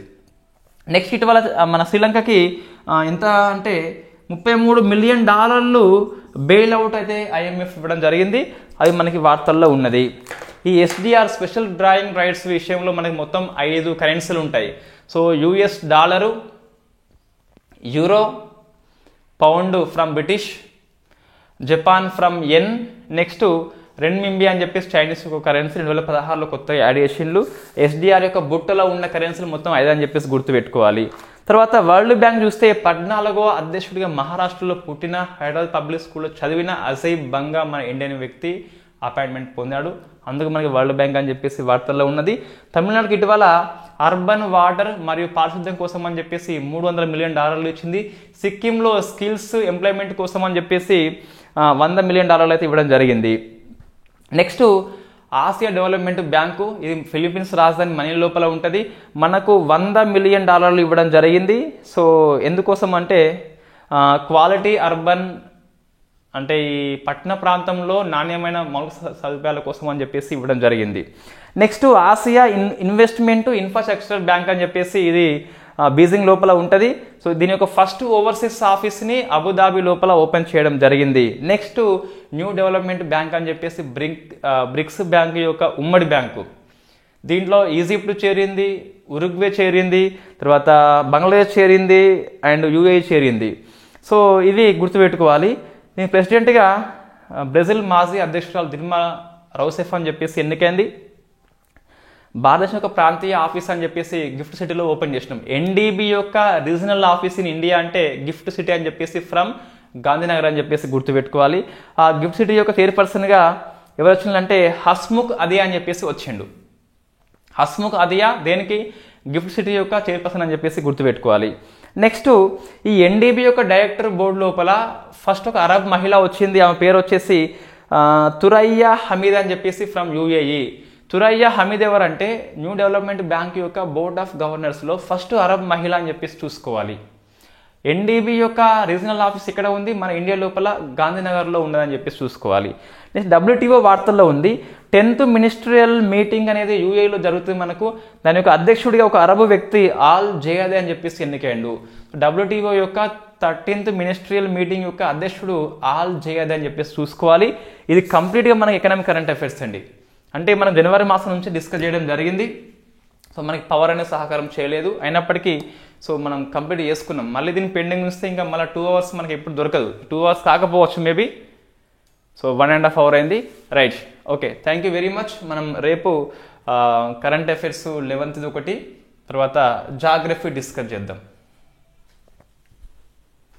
Thank you very much.